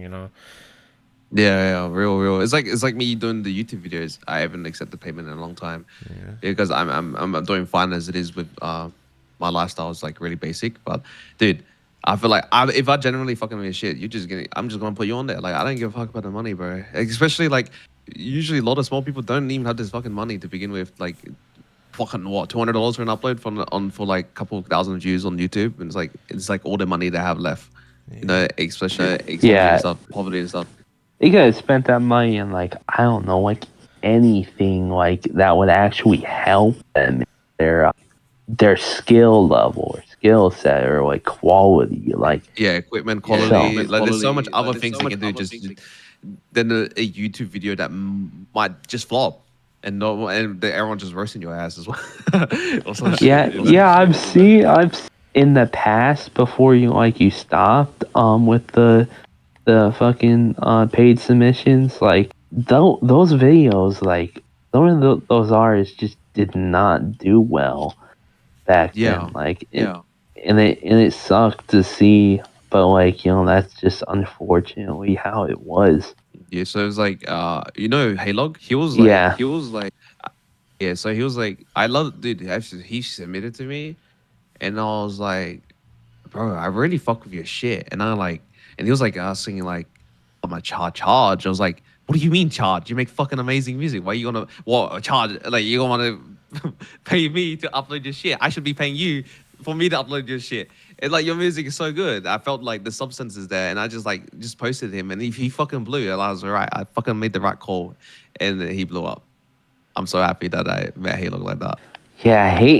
Heylog is one of those so much diversity to him. Like, he can make the sad shit and the acoustic shit, but he can also make the crazy fucking shit. Like, one of my favorite songs from him is Rat.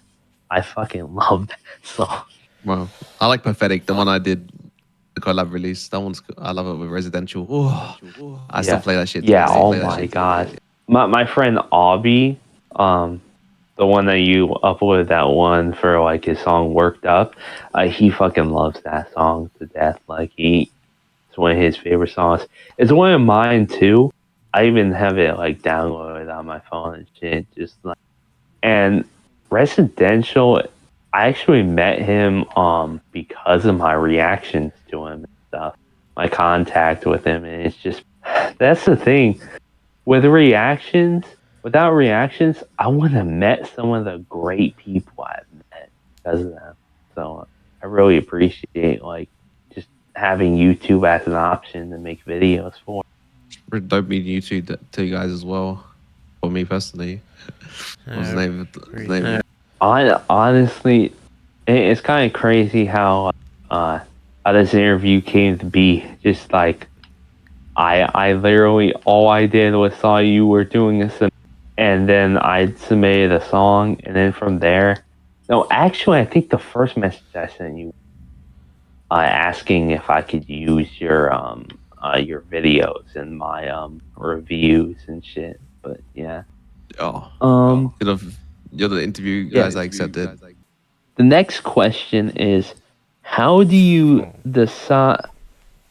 Okay, how do you decide what song gets accepted or uploaded to your channel? You probably already answered this, but you can give a condensed version or something. And I start grooving, I start dancing like in person, like low key. I be grooving and I be singing along with this lyrics. That is when I decide to upload that type of music. That's how I choose my music. Yeah, yeah, it's a bit odd the way you process it, but like when I listen to songs and I feel like I can feel the song rhythm, I can feel the replayability, and it's getting me into the fucking groove. And like I'm trying to find out what the lyrics are. Yeah, this is how I decide my music when I post it now. It's just like there's no technical things like you could have a shit mix and master, but to me if it sounds good, I'm still gonna post it. Not everything needs to be professional Yeah, as sometimes well. like shit mix and masters are it's kind of nice too. Like it's refreshing and like unique. Like there's times it's obviously gonna sound nice, but when you're going for a certain aesthetic, sometimes like it feels Mm. different than what you would normally feel. Yeah, usually I don't really care about like the mix and master too much. I care about just like how they're going on the beat, how they're delivering on the beat. Are they not being boring? Do they have multiple variations of how they sing on the style? Is their chorus catchy, or is their chorus like really coherent with the entire song to storytell and stuff like that? Those are the things I look at the most than the mix and master. Because I'm pretty sure I've uploaded a lot of music that had really bad fucking mixes, and it did reasonably well. I kind of am the same way of just like if I really like something, I'm gonna listen to it. I'm gonna support it. Like I don't give a fuck about this mix is completely god awful. Like fuck it, I like it. Yeah, at the end of the day, like that's whether it's how they start or like later, like not everyone's at like their peak perfection all the time. Like everyone has their own way of doing it. So. Yeah. All right, let's get questions flowing. We have to, Alright. like, you gotta upload a 5 hour interview. All right. The next question goes along with the last one. How do you decide what anime you use for an AMV? this is now, it used to be a lot of research. Now it's about intuition. So basically, what I do is I go on the website called Anilist and I look at what's like newer, and I look at the cover and my memories of the anime if I watched it, and I look at the cover art and listen to the song. So when I'm listening to music in the same time while going through anime lists, and then I'll basically look for it by doing that. And then when I feel the correct like when I feel it's like a certain feeling I have, I feel it like a little tingle, a little something. I was like, okay, this is what I feel like those visuals will match to the song, and that's how I select my anime now. Yeah, I go just go by feeling. That's fair. Nothing. Yeah, it's like I feel like I can match art forms together now for MVs and music. I can't describe the I feeling, can't by the describe way. the Yeah. feeling, by the way. No, it was a Yeah, It's good just like it's one. no, it was a good. yeah. That's usually how um not just like when I choose a GIF, right, for a song I made or something, but it's like also how I choose cover art for my songs, or just like even samples to put in songs. Like I like look at like anime clips exactly, and just like kind of see what would match the vibe I'm going for. And I also try to do different anime so it doesn't get stale of using the same anime 20 times. But yeah. Yeah, you Alright. take the next question. Alright, have you ever made music yourself, or production or mixing, like anything in like the music space before, or just what all that you've done? Or at least like This attempted, like, you don't, not like as released, yeah. like I know what just it in is. Yeah. general. I've attempted. I used to do lo-fi. I'm okay to show my lo-fi about vocals, bro. It's diabolical, dude. Yeah. I don't like really try music. I just did all I tried was like, I did one take and to press quit FL. That's all I done. I mean, lucky I might just send you the files. Yeah. I sent it to you the other day. It was like something about Robert Patterson. I was trying to figure out a flow, and they just memeing the fuck out of it now. Some of the Oh people in the my god. server. Yeah, it's just old the shit I do like just for the fuck of it. But yeah, I kind of tried a bit, but that's about it. Yeah, if I get the lost files, I'll send it. Whatever, I don't care. Yeah, you guys can put it on the video if you get on time. It's terrible, bro. I think like I'm like that's what I mean. Like when I listen to music, it's like my music is worse than everyone else's music. It's not. I'm just the AMV guy, bro. I'm just the AMV guy. Yeah. It's, I got it. I got that for the interview because I got a song that I made before everything, before Oh, but mixing existed for me. but you're before mixing, I before did mixing. like if you're gonna share what I my, think you're gonna share, oh my god. but yeah. Anyways, I fucking suck. Like literally, it was. You couldn't even call it rap. What I Wait till you compare to mine, bro. I'm looking for it. What would you say made the EP with AkiraDoves never happen or not be released with you? Mm, I feel like okay, so the project started because I found for me personally, I like the Kurt Doves. His music was cool and all, and I was like kind of like in that two hollow phase back then. I was like listening to White Tiger and like his older stuff to others, and I was like, yo, Kurt Doves, like he could do it. All right. So then I got it all together. Right, we made like what 2 tracks? I don't remember 2, 3, I forgot. And I Three. Yeah, I think three three, yeah. finished, but maybe 4 to 5 at four were actually. I don't know. I forgot. Now you made me like I'm feeling bad just talking about it because I'm pretty sure I messaged that I won't be doing it if I recall, and then AkiraDoves did want it, but I did fuck with it, right? I Yeah. fucked with it for a while. I was like, yo, this shit's kind of cool. Akira's going nuts on this shit, right? I don't know. It's like I kept listening to it, and he kind of like I didn't end up liking it. The amount of time, like the amount of times I kept listening to it, and then it's like, kind of like, and then like then I left it. I kind of ghosted.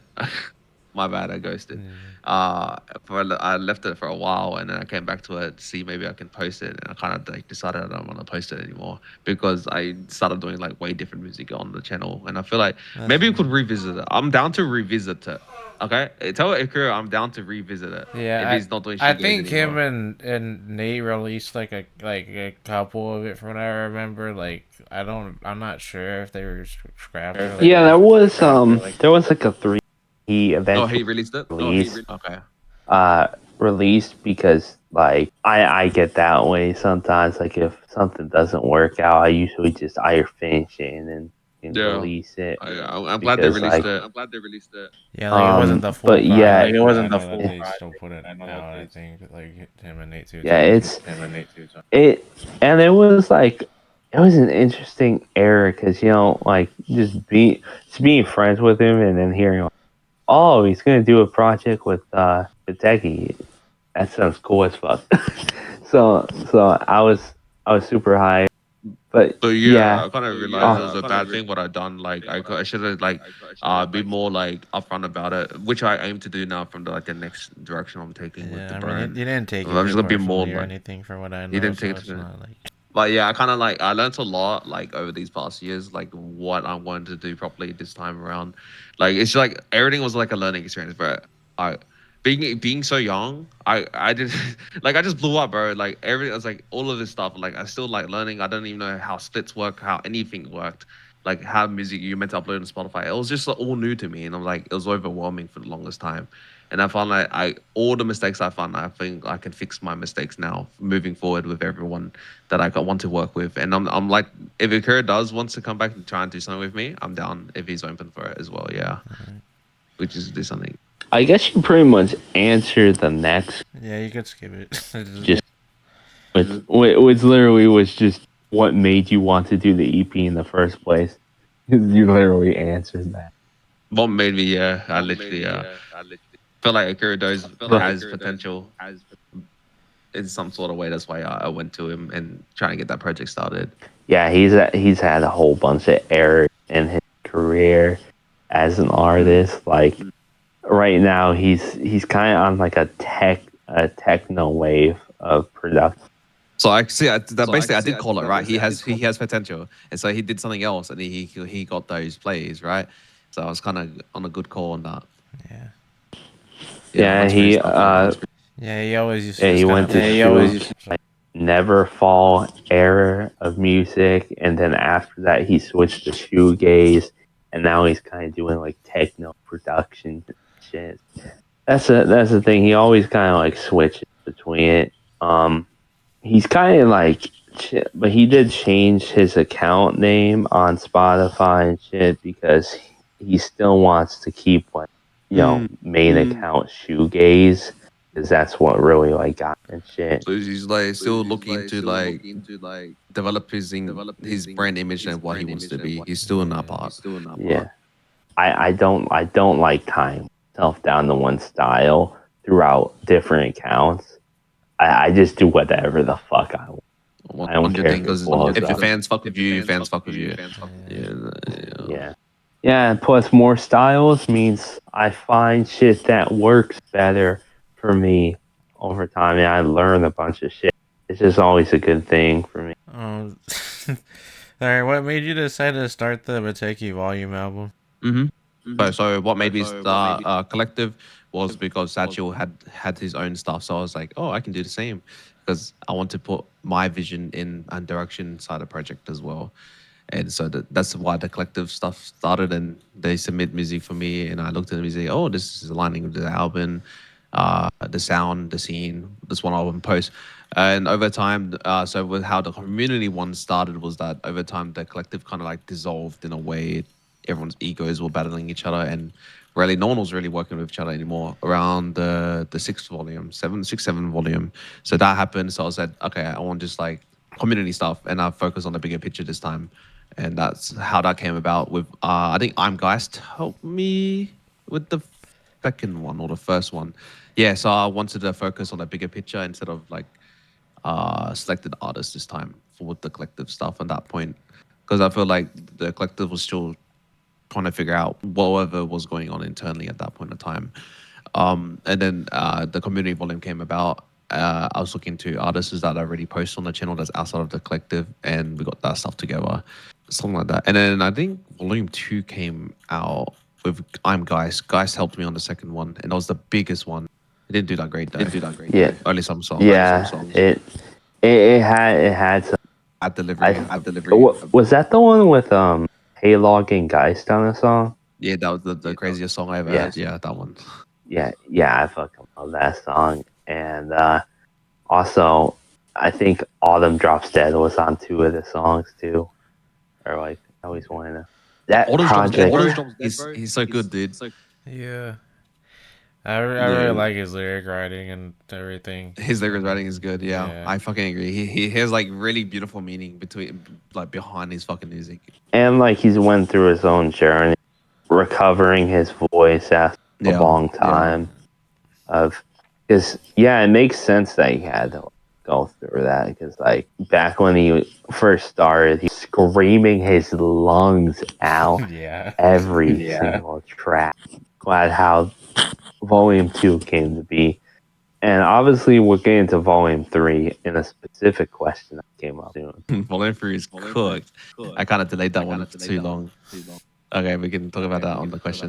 The next question is how did you approach Kai's yokai, heylog, and geist to make the Love EP?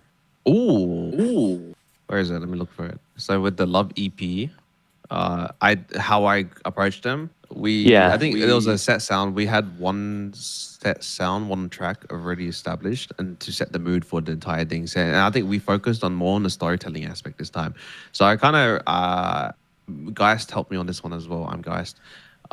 We just like we thought about who makes that type of genre, and then that end us like a little bit more established in the sense of that sound. And then I just reached out to them to get a track done, and they agreed to do it, and it came about. I like that. That EP was really good, by the way. That Love EP. It had like a nice vibe to all of them, and it was just kind of crazy to see the collection of artists make an EP. Like even though they all were on the same song, it's just like it was nice to see them collab in a certain way. Yeah, in a certain way. And like half the members were collective members as well. The OGs, or the yokai was a new collective member at that gen. But right now, the collective doesn't exist. Basically a reboot's gonna happen with a new gen artists. Yeah, like a lot of the old collectives kind of like um like fizzled out over time, obviously. So it makes sense that you have to like kind of renew it for a Yeah, future. this thing's moving forward now into a new like dynamic. Is like better than holding back onto the past, and it's just to move forward with everything now. Yeah, I remember when Josh and Akira used to making a collective together and shit, but we never did it primarily because like it was just the 3 of us, and like we were gonna make music regardless of it, so it just wasn't that because like you kind of need more than just 3 artists for it, like a proper You need a collective. lot. Yeah. Yeah, so Yeah, like it's always been like a bit hard with like artists too, just because like some people just have their own personal lives and like trying to keep a collective. Some people have agreements on keeping stuff consistent or other things, and it's just like a lot of people just want to end up doing their own thing. With some people, even if they are free to do something, they feel pressured just because they're in a collective, just depending on like. Yeah, it's just yeah. and collectives tend to fall apart, especially when people have different belief systems as well. Yeah. That usually is a big indicator, and you don't know really anyone until the fame gets to them as well. When people That's start growing, true. they start acting different, and they're just so stupid. Yeah. They just start to think better. They're better than everyone else because they had no Yeah, one there's a lot growth, of and then collectives that just like fell off because like one person got big and then maybe got signed and then they just denied yeah. everyone else and that caused problems. And all the people got or either that way around, the people got jealous and they didn't grow, and that someone else grew. It's just like a Yeah. bunch of human conflict, emotions, and shit like that.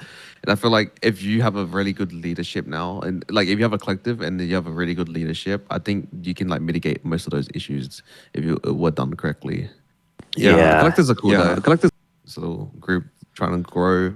grow. Yeah, but yeah. You know, I was like almost like a technical collective type thing, but I never like did decide to do it because like back then I like had a lot of self confidence issue in my music, and like I saw some people in there that were just like 10 times better than me, and I was bow out because it wasn't like a direct collective. It was like more like for one specific idea of a project to do all together.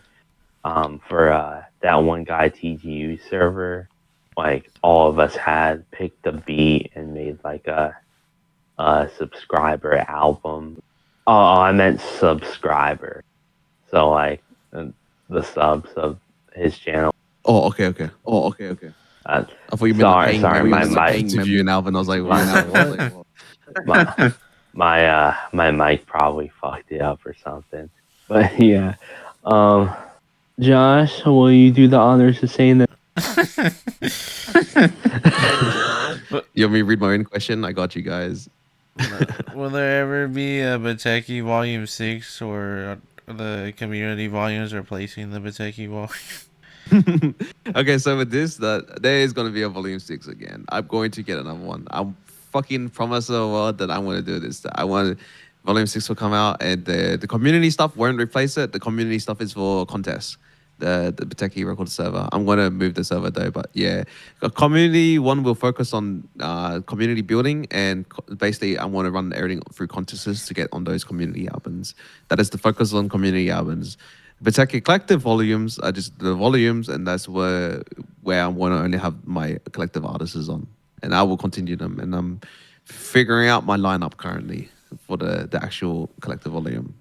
I got the producers. The producers are fucking insane, dude. I love them all right now. It never happen again. Yeah, Never have Wait, again. Yeah. wait. One I met, or is he? Maple. I, yeah, Maple. Yeah, he's in the producer collective. Yeah. So basically, the producer collective is called Never Happy Gang. It's a brand that established back in, I think, when I was with Diamond. That's Diamond's old brand. It died out, and so I kind of like just wanted to revive that name for him because he's my closest friend. I feel like if it would mean something for both of us to revive that, and so I did that to make a producer collective for the vocalist collective. So overall, it's just the Biteki collective. I'm just figuring out who's gonna be the vocalist. And yeah, that's how it's gonna happen. Community stuff, contest stuff, which is the Twitch streams and reviews and stuff like that. I love doing it. It's fun. It's really fun. Big plans. Yeah, that's nice to hear.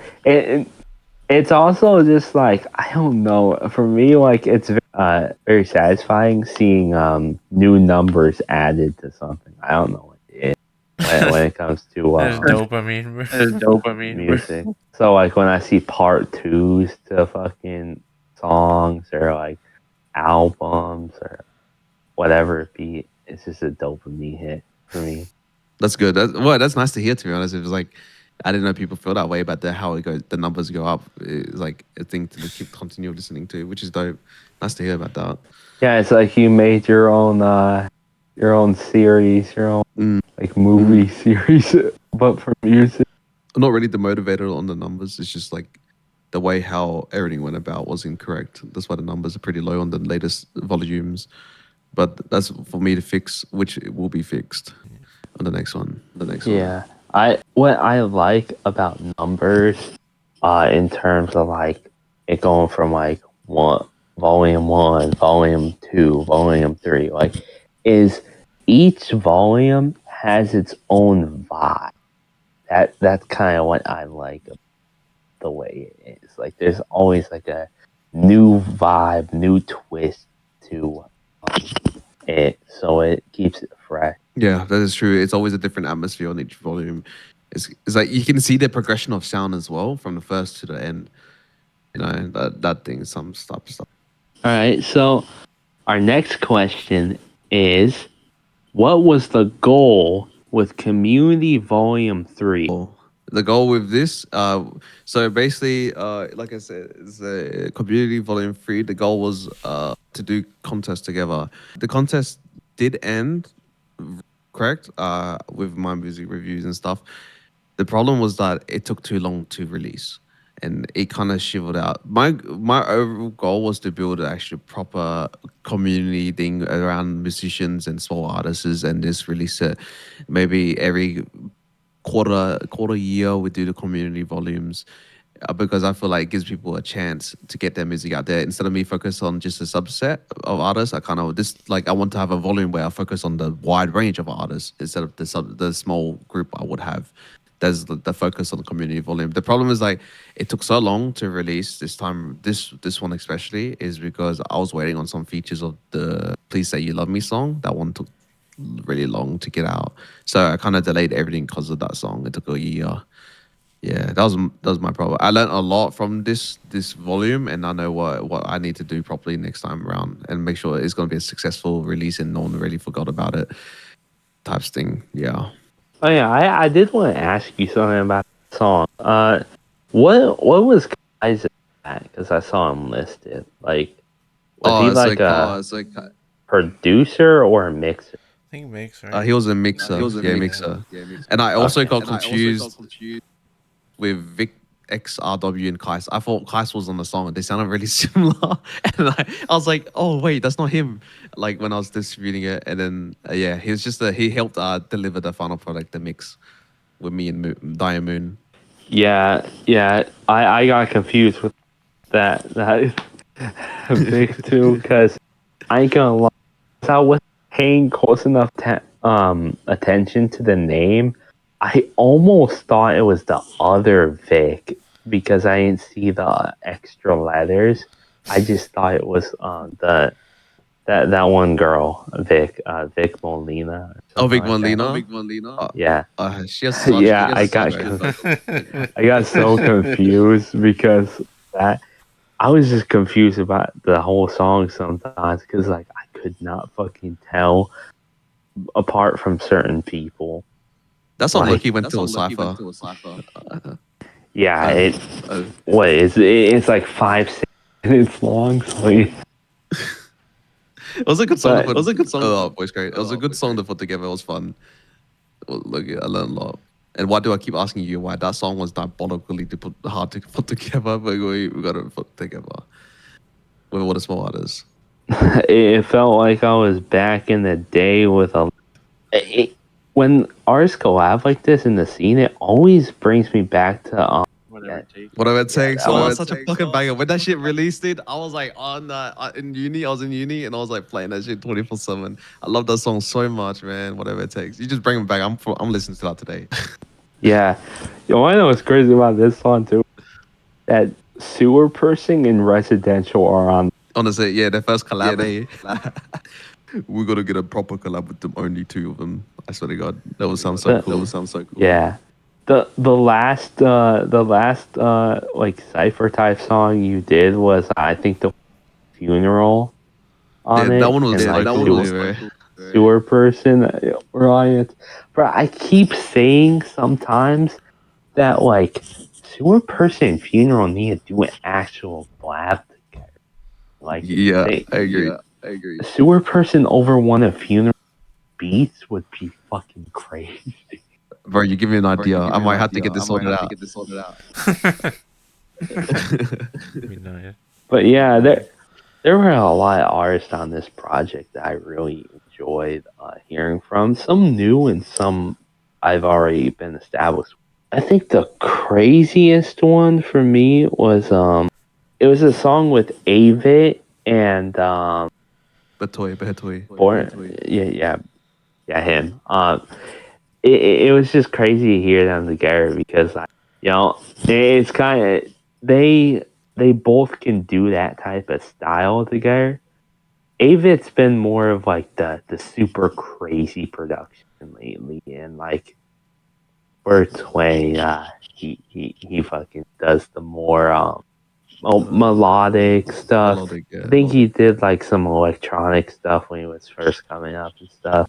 I like the way they combined together. And something I agree. did not expect was the final song "Tissue" with Mitsa. That dude actually, like, I really related to his song because I was dealing with my own issue with something. But yeah, Yeah, Miss I is think cool, the really. project, despite how much of a mess it was for you to get released, it was a solid project. Appreciate that, bro. I was like really unsure about it though. You gave me the security I need. Yeah, the only song that, just as a personal thing, I wasn't really a fan cutting out of the line. It's nothing Robert don't against like the Stansu. artist. It's nothing against the artist. It just like wasn't really my style. Shit. Yeah, that makes sense. But yeah, that project was really solid overall. I can't wait to see what you do for the volume 4 of it. It's gonna be a banger. Well, it depends on who's submitting music for the community. Yeah. Yeah, hopefully we get people with some really good potential. For real, That's what it's all about. But all right, Josh, you can do the next question. All right. I honestly don't know if you've ever probably thought of this question, but what will you do if you ever stop making AMVs? Yo, I've started another business type shit, but right now I don't think I'll end up stopping AMVs right now. Oh well, if I do stop, uh, it'll be called Dante season, bro. I'll be on that shit. I'll be on I'll be doing that live music reviews the entire time and establishing live shows. That's where I'll kind of end up will being if I stop making AMVs. I'm kind of trying to build a personal name amongst all of this right now. So then I don't. So in the future, if I ever do stop at doing AMVs, I'll have some other substance I can move on to, something like that. Or I just use my uni degree because I graduated uni. I can go back into computer science and shit Nice. like that. Yeah. So kind of, but I don't believe in fallback plans. I do not believe in it. So I'm going to live or die this brand until it dies. And then if it does, and then I want to build that my other name, which is my real name, Monster Soul. I want to be somebody in the music industry this time around. Within definitely the next 2 years, I think I can be. Well, most likely will be. I want to be. I got to, I always have to manifest. Yeah, you always say I will. You can't just be like I think. It doesn't work. You always have to say I will. I still have trouble with that thought process. So if you keep saying you hate yourself or like you're trash, you'll never be great because you keep putting the idea of you're trash or this or that into your head. Yeah, right. It's like it's an active self-sabotage. It's this literally thought process, and you'll always feel down about it as well. So I kind of have a more positive outlook, especially after recovering from certain things. It's just always I want to say I will. If I think about something, I want to do it. I'll do it. I can't be afraid anymore. Yeah, I'll just give a lesson to the younglings, bro. If you're thinking about to do something and you know it's a good idea, just fucking do it, bro. Who gives a fuck? Yeah, that's kind of what I've done with my music. I don't care if I'm gonna do this, regardless. But I'm just gonna do with whatever free time I have. It's literally just gonna be music or fucking music reviews. Just something to do with music, because music is what I'm passionate about. Like it's one of the things that like makes me saved me personally, and it just like has always helped me. So I want to like help other people, and apparently I have back when I was a reactor, because people have commented before that my fucking video made their day, and It it's feels just good, like, right? yeah, it feels amazing. Like hell, that same person actually went ahead and fucking randomly found my music channel and fucking loved my music. It was fucking crazy. Like it's like this. I have also those side effects. Like I never comprehended like how much impact I would have done on people's lives, especially like where people were able to make a living off their music, or I've helped them through their depression and stuff. They would come like when 2 years ago I did the fucking Biteki show. It was people coming up to me saying thank you and all this. I was I was like trying to realize what what I really actually like achieved out of all of what I'd done for the last like well, back then it was like 5 years. It's Yeah. like I'd done a lot. It made me like self-reflect and like, that actually was contributing to people's lives and it actually felt really good and fulfilling. And I kind of like I kind of feel like fulfilled. Like I kind of found like my purpose in life. I just want to like help people that like Loki just deserve it. Like out of my own goodwill. I want to change people's lives. I want people to do what they want to love, especially with the music stuff. And I want to help people that they feel like depressed and stuff. I just want to be some type of pillar for those people, like they can rely on in some sort of way. That's like kind of my focus and my kind of like end purpose of my life now. Well, I'm 25 or fuck it, my life purpose. I kind of feel really fulfilled helping people. That's kind of why I'm out here now, For sure. being more active in VC and shit like that. I just wanna help people Yeah. and grow their stuff. Yeah. Yeah, we appreciate that, and I'm like, I just wanted to bring up like the last question anyway, because like it was already kind of somewhat being spoken about, because I did include it, and I was just, how was it hosting like your first ever live show, and like any fun memories from it and all that? Okay. So with the the last show, okay, I'm a guy. Okay, I don't do tours personally. That was my first one I actually ever attended. It was my own one. Okay, I don't know. I've never been to a rave. I've never been to a concert. I've never been to clubs. Right, that was my first one. So it was really an interesting experience.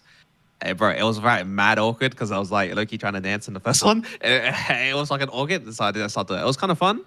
The second one was way better, and I guess the best memory is fucking hugging Sewerperson. The entire Yeah, that's bro, fair. him and me, bro. It was such a good surreal experience to meet the fucking people that I worked with because I'm across the fucking world, and I was able to meet the people that I worked with for so long. Dude. It felt really cool. It was like a really good experience for me, and to see like Yeah. emotions like it's like the shit. Yeah, and Sewerperson is a really good hugger, by the way. I'll let you know guys that. Like not Yeah, everyone, like he's a I've good been hugger. to like a lot of his shows, and I know so.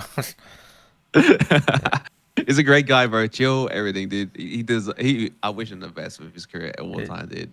Amazing Yeah, I guy. remember literally like, cause I was at Sewerperson's technical like first ever like full on show source set, and I remember like him and Garden were just literally just vibing in the backstage, just listening to music on their own, like on their speaker the whole time, and the whole audience could still see them from the back. I think, and then also that was my first time getting stoned, and that was like diabolical. Yeah. Oh, it was diabolical, bro. It was a good experience though. I was meant to get interviewed back then, but I rejected it. Yeah, I mean, sometimes you're not ready. Something. That didn't feel ready. Definitely at that time. I was still like it was just like a lot of things that was going in my mind on that time. Especially I'm going overseas. Is my first overseas trip as well. It was like everything's like a first for me. It was like a Yeah. learning experience in a way. And I went to San Francisco to organize more like ground base and foundation for the next show. I hope I see you both there for the next show whenever we do it. Yeah, I'll When I do definitely it. be there. I'll Don't definitely worry. be He's there. not far from I me. He's I not. hope He's I like, I hope I can, but there's no guarantees because like I've had certain health issues, and also I'm not in a good financial state for other reasons. So I'll see. I'll see if everything's good, I'll go. But Okay. if it's not, then I'll be with you in spirit. Yeah, virtually, bro. Don't worry, I'll live stream it again. I'll get someone else to hold the Yeah. camera though. yeah, I know people like Akira and like Autumn can like all show up too, because like they're super close to the base. So like, That's dope. yeah, As much as people we can get, and I get to meet everyone again, I'm down. yeah, and like if you wanted to talk about that venue too, like I also forgot it's like simultaneously a hotel. So like if anyone needed to stay somewhere, they could literally stay at the venue technically. So Oh, okay. Pretty dope actually. Hi. Just keep. Yeah, give me information. Give me information. yeah. I'll look into it. Josh always loves trying to host shows with people. I watch his shows from time to time because he obviously records it, posts. Like I I see how much fun it is, and I'm also imagining like if I did a show, I was one of the performances, how fucking weird it would feel to be the one on the stage. All eyes on you, bro. All eyes on you. I'm super nervous because I don't like have a good, like, I know I can put like auto tune on my voice and shit. I'm always scared of how bad I'm gonna do live and that's shit. everyone's kind of first performance. So then, like a lot of people are pretty like nerve wracked, even if they don't look like it. Yeah, it is. You just got to get over the fear initially and do more shows over time, and you'll just be good at it. You can't be perfect on your first one. Oh, go ahead. There's no such thing as perfection as well. We can never be perfect. Yeah, I always put myself in like the mindset, like, it's more embarrassing if you just don't do it, even if your show's bad, so it's better to just get it over with. Have you kept up with the artist Shiki XO? Shiki XO, how he changed to the identity? Yeah, ghostdaughter. I've not kept up since then. But I just want to see. So, but are they making some fire stuff? For me, they made some fire stuff. I reviewed their recent EP. Hell, if you ever have like some time, I could send you the video and you can, like, check it out through that, because I do play their music in the video. Okay, sounds good. But yeah, I'm really glad how this interview turned out. It's trying my best. Yeah, you guys aren't bad in best, which is good. Yeah, it's really precise and it's not really generic, and it's targeted to the correct person. You're really good at background checks. Yeah, I was really inspired by some other. I forget who specifically, but like I was inspired by. I know they're kind of more mainstream, but like I watched a lot of Zane Lowe. My experience before this was actually with Akira. We used to do a podcast together. That ended a while back, but we interviewed Epitome of Failure and Empty Chest. It was really fun. Final things to say to your fans, like thank yous, or like advice or something, or like some gratitude stuff. I got you. Thank you guys for supporting for the past 8 years. I love you and all the musicians that support the brand as well. Look forward for the next this year and next year. I've got a lot of things planned and a big future ahead of us. I appreciate you all. All right, is that good? What advice would you give to someone trying to do what you do? Advice? Advice? Yeah, advice. I'll give you the advice, which many people struggle with consistency. Don't give up.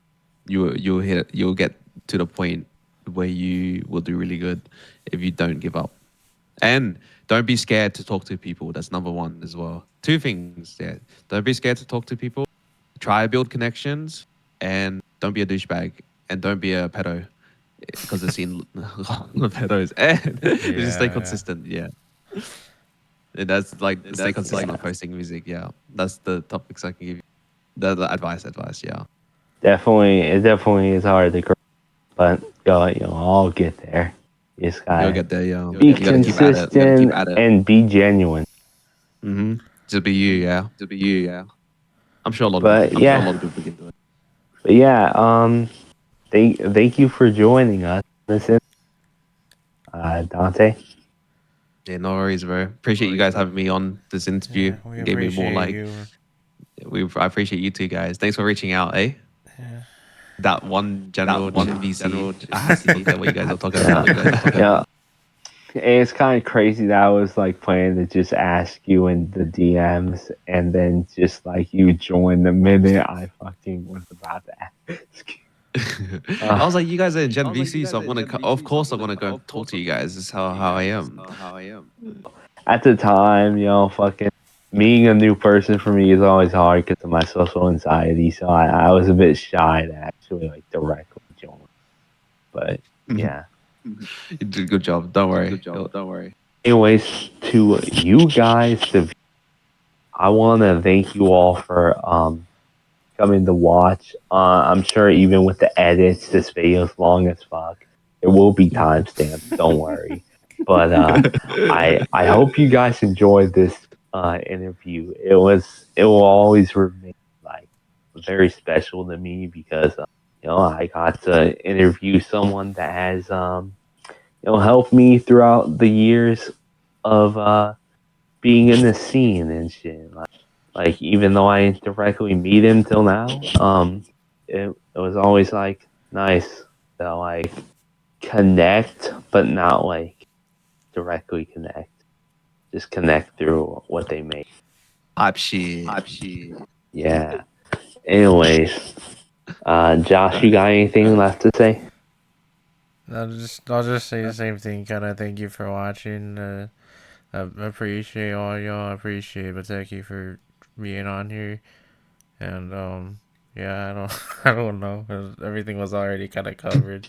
A shout out to a few people. I know they're not directly related, but just like for helping me build the confidence to do this kind of thing. I want to shout out my homie Angel. He always encourages me to do what I want and like just like be myself and stuff. Put myself out there. Really appreciate him. And I also want to shout Safe Haven when I was nervous about this interview. She said I'd do great and not to worry, and that I got this. So appreciate her. I'll see you guys on the next video, and peace.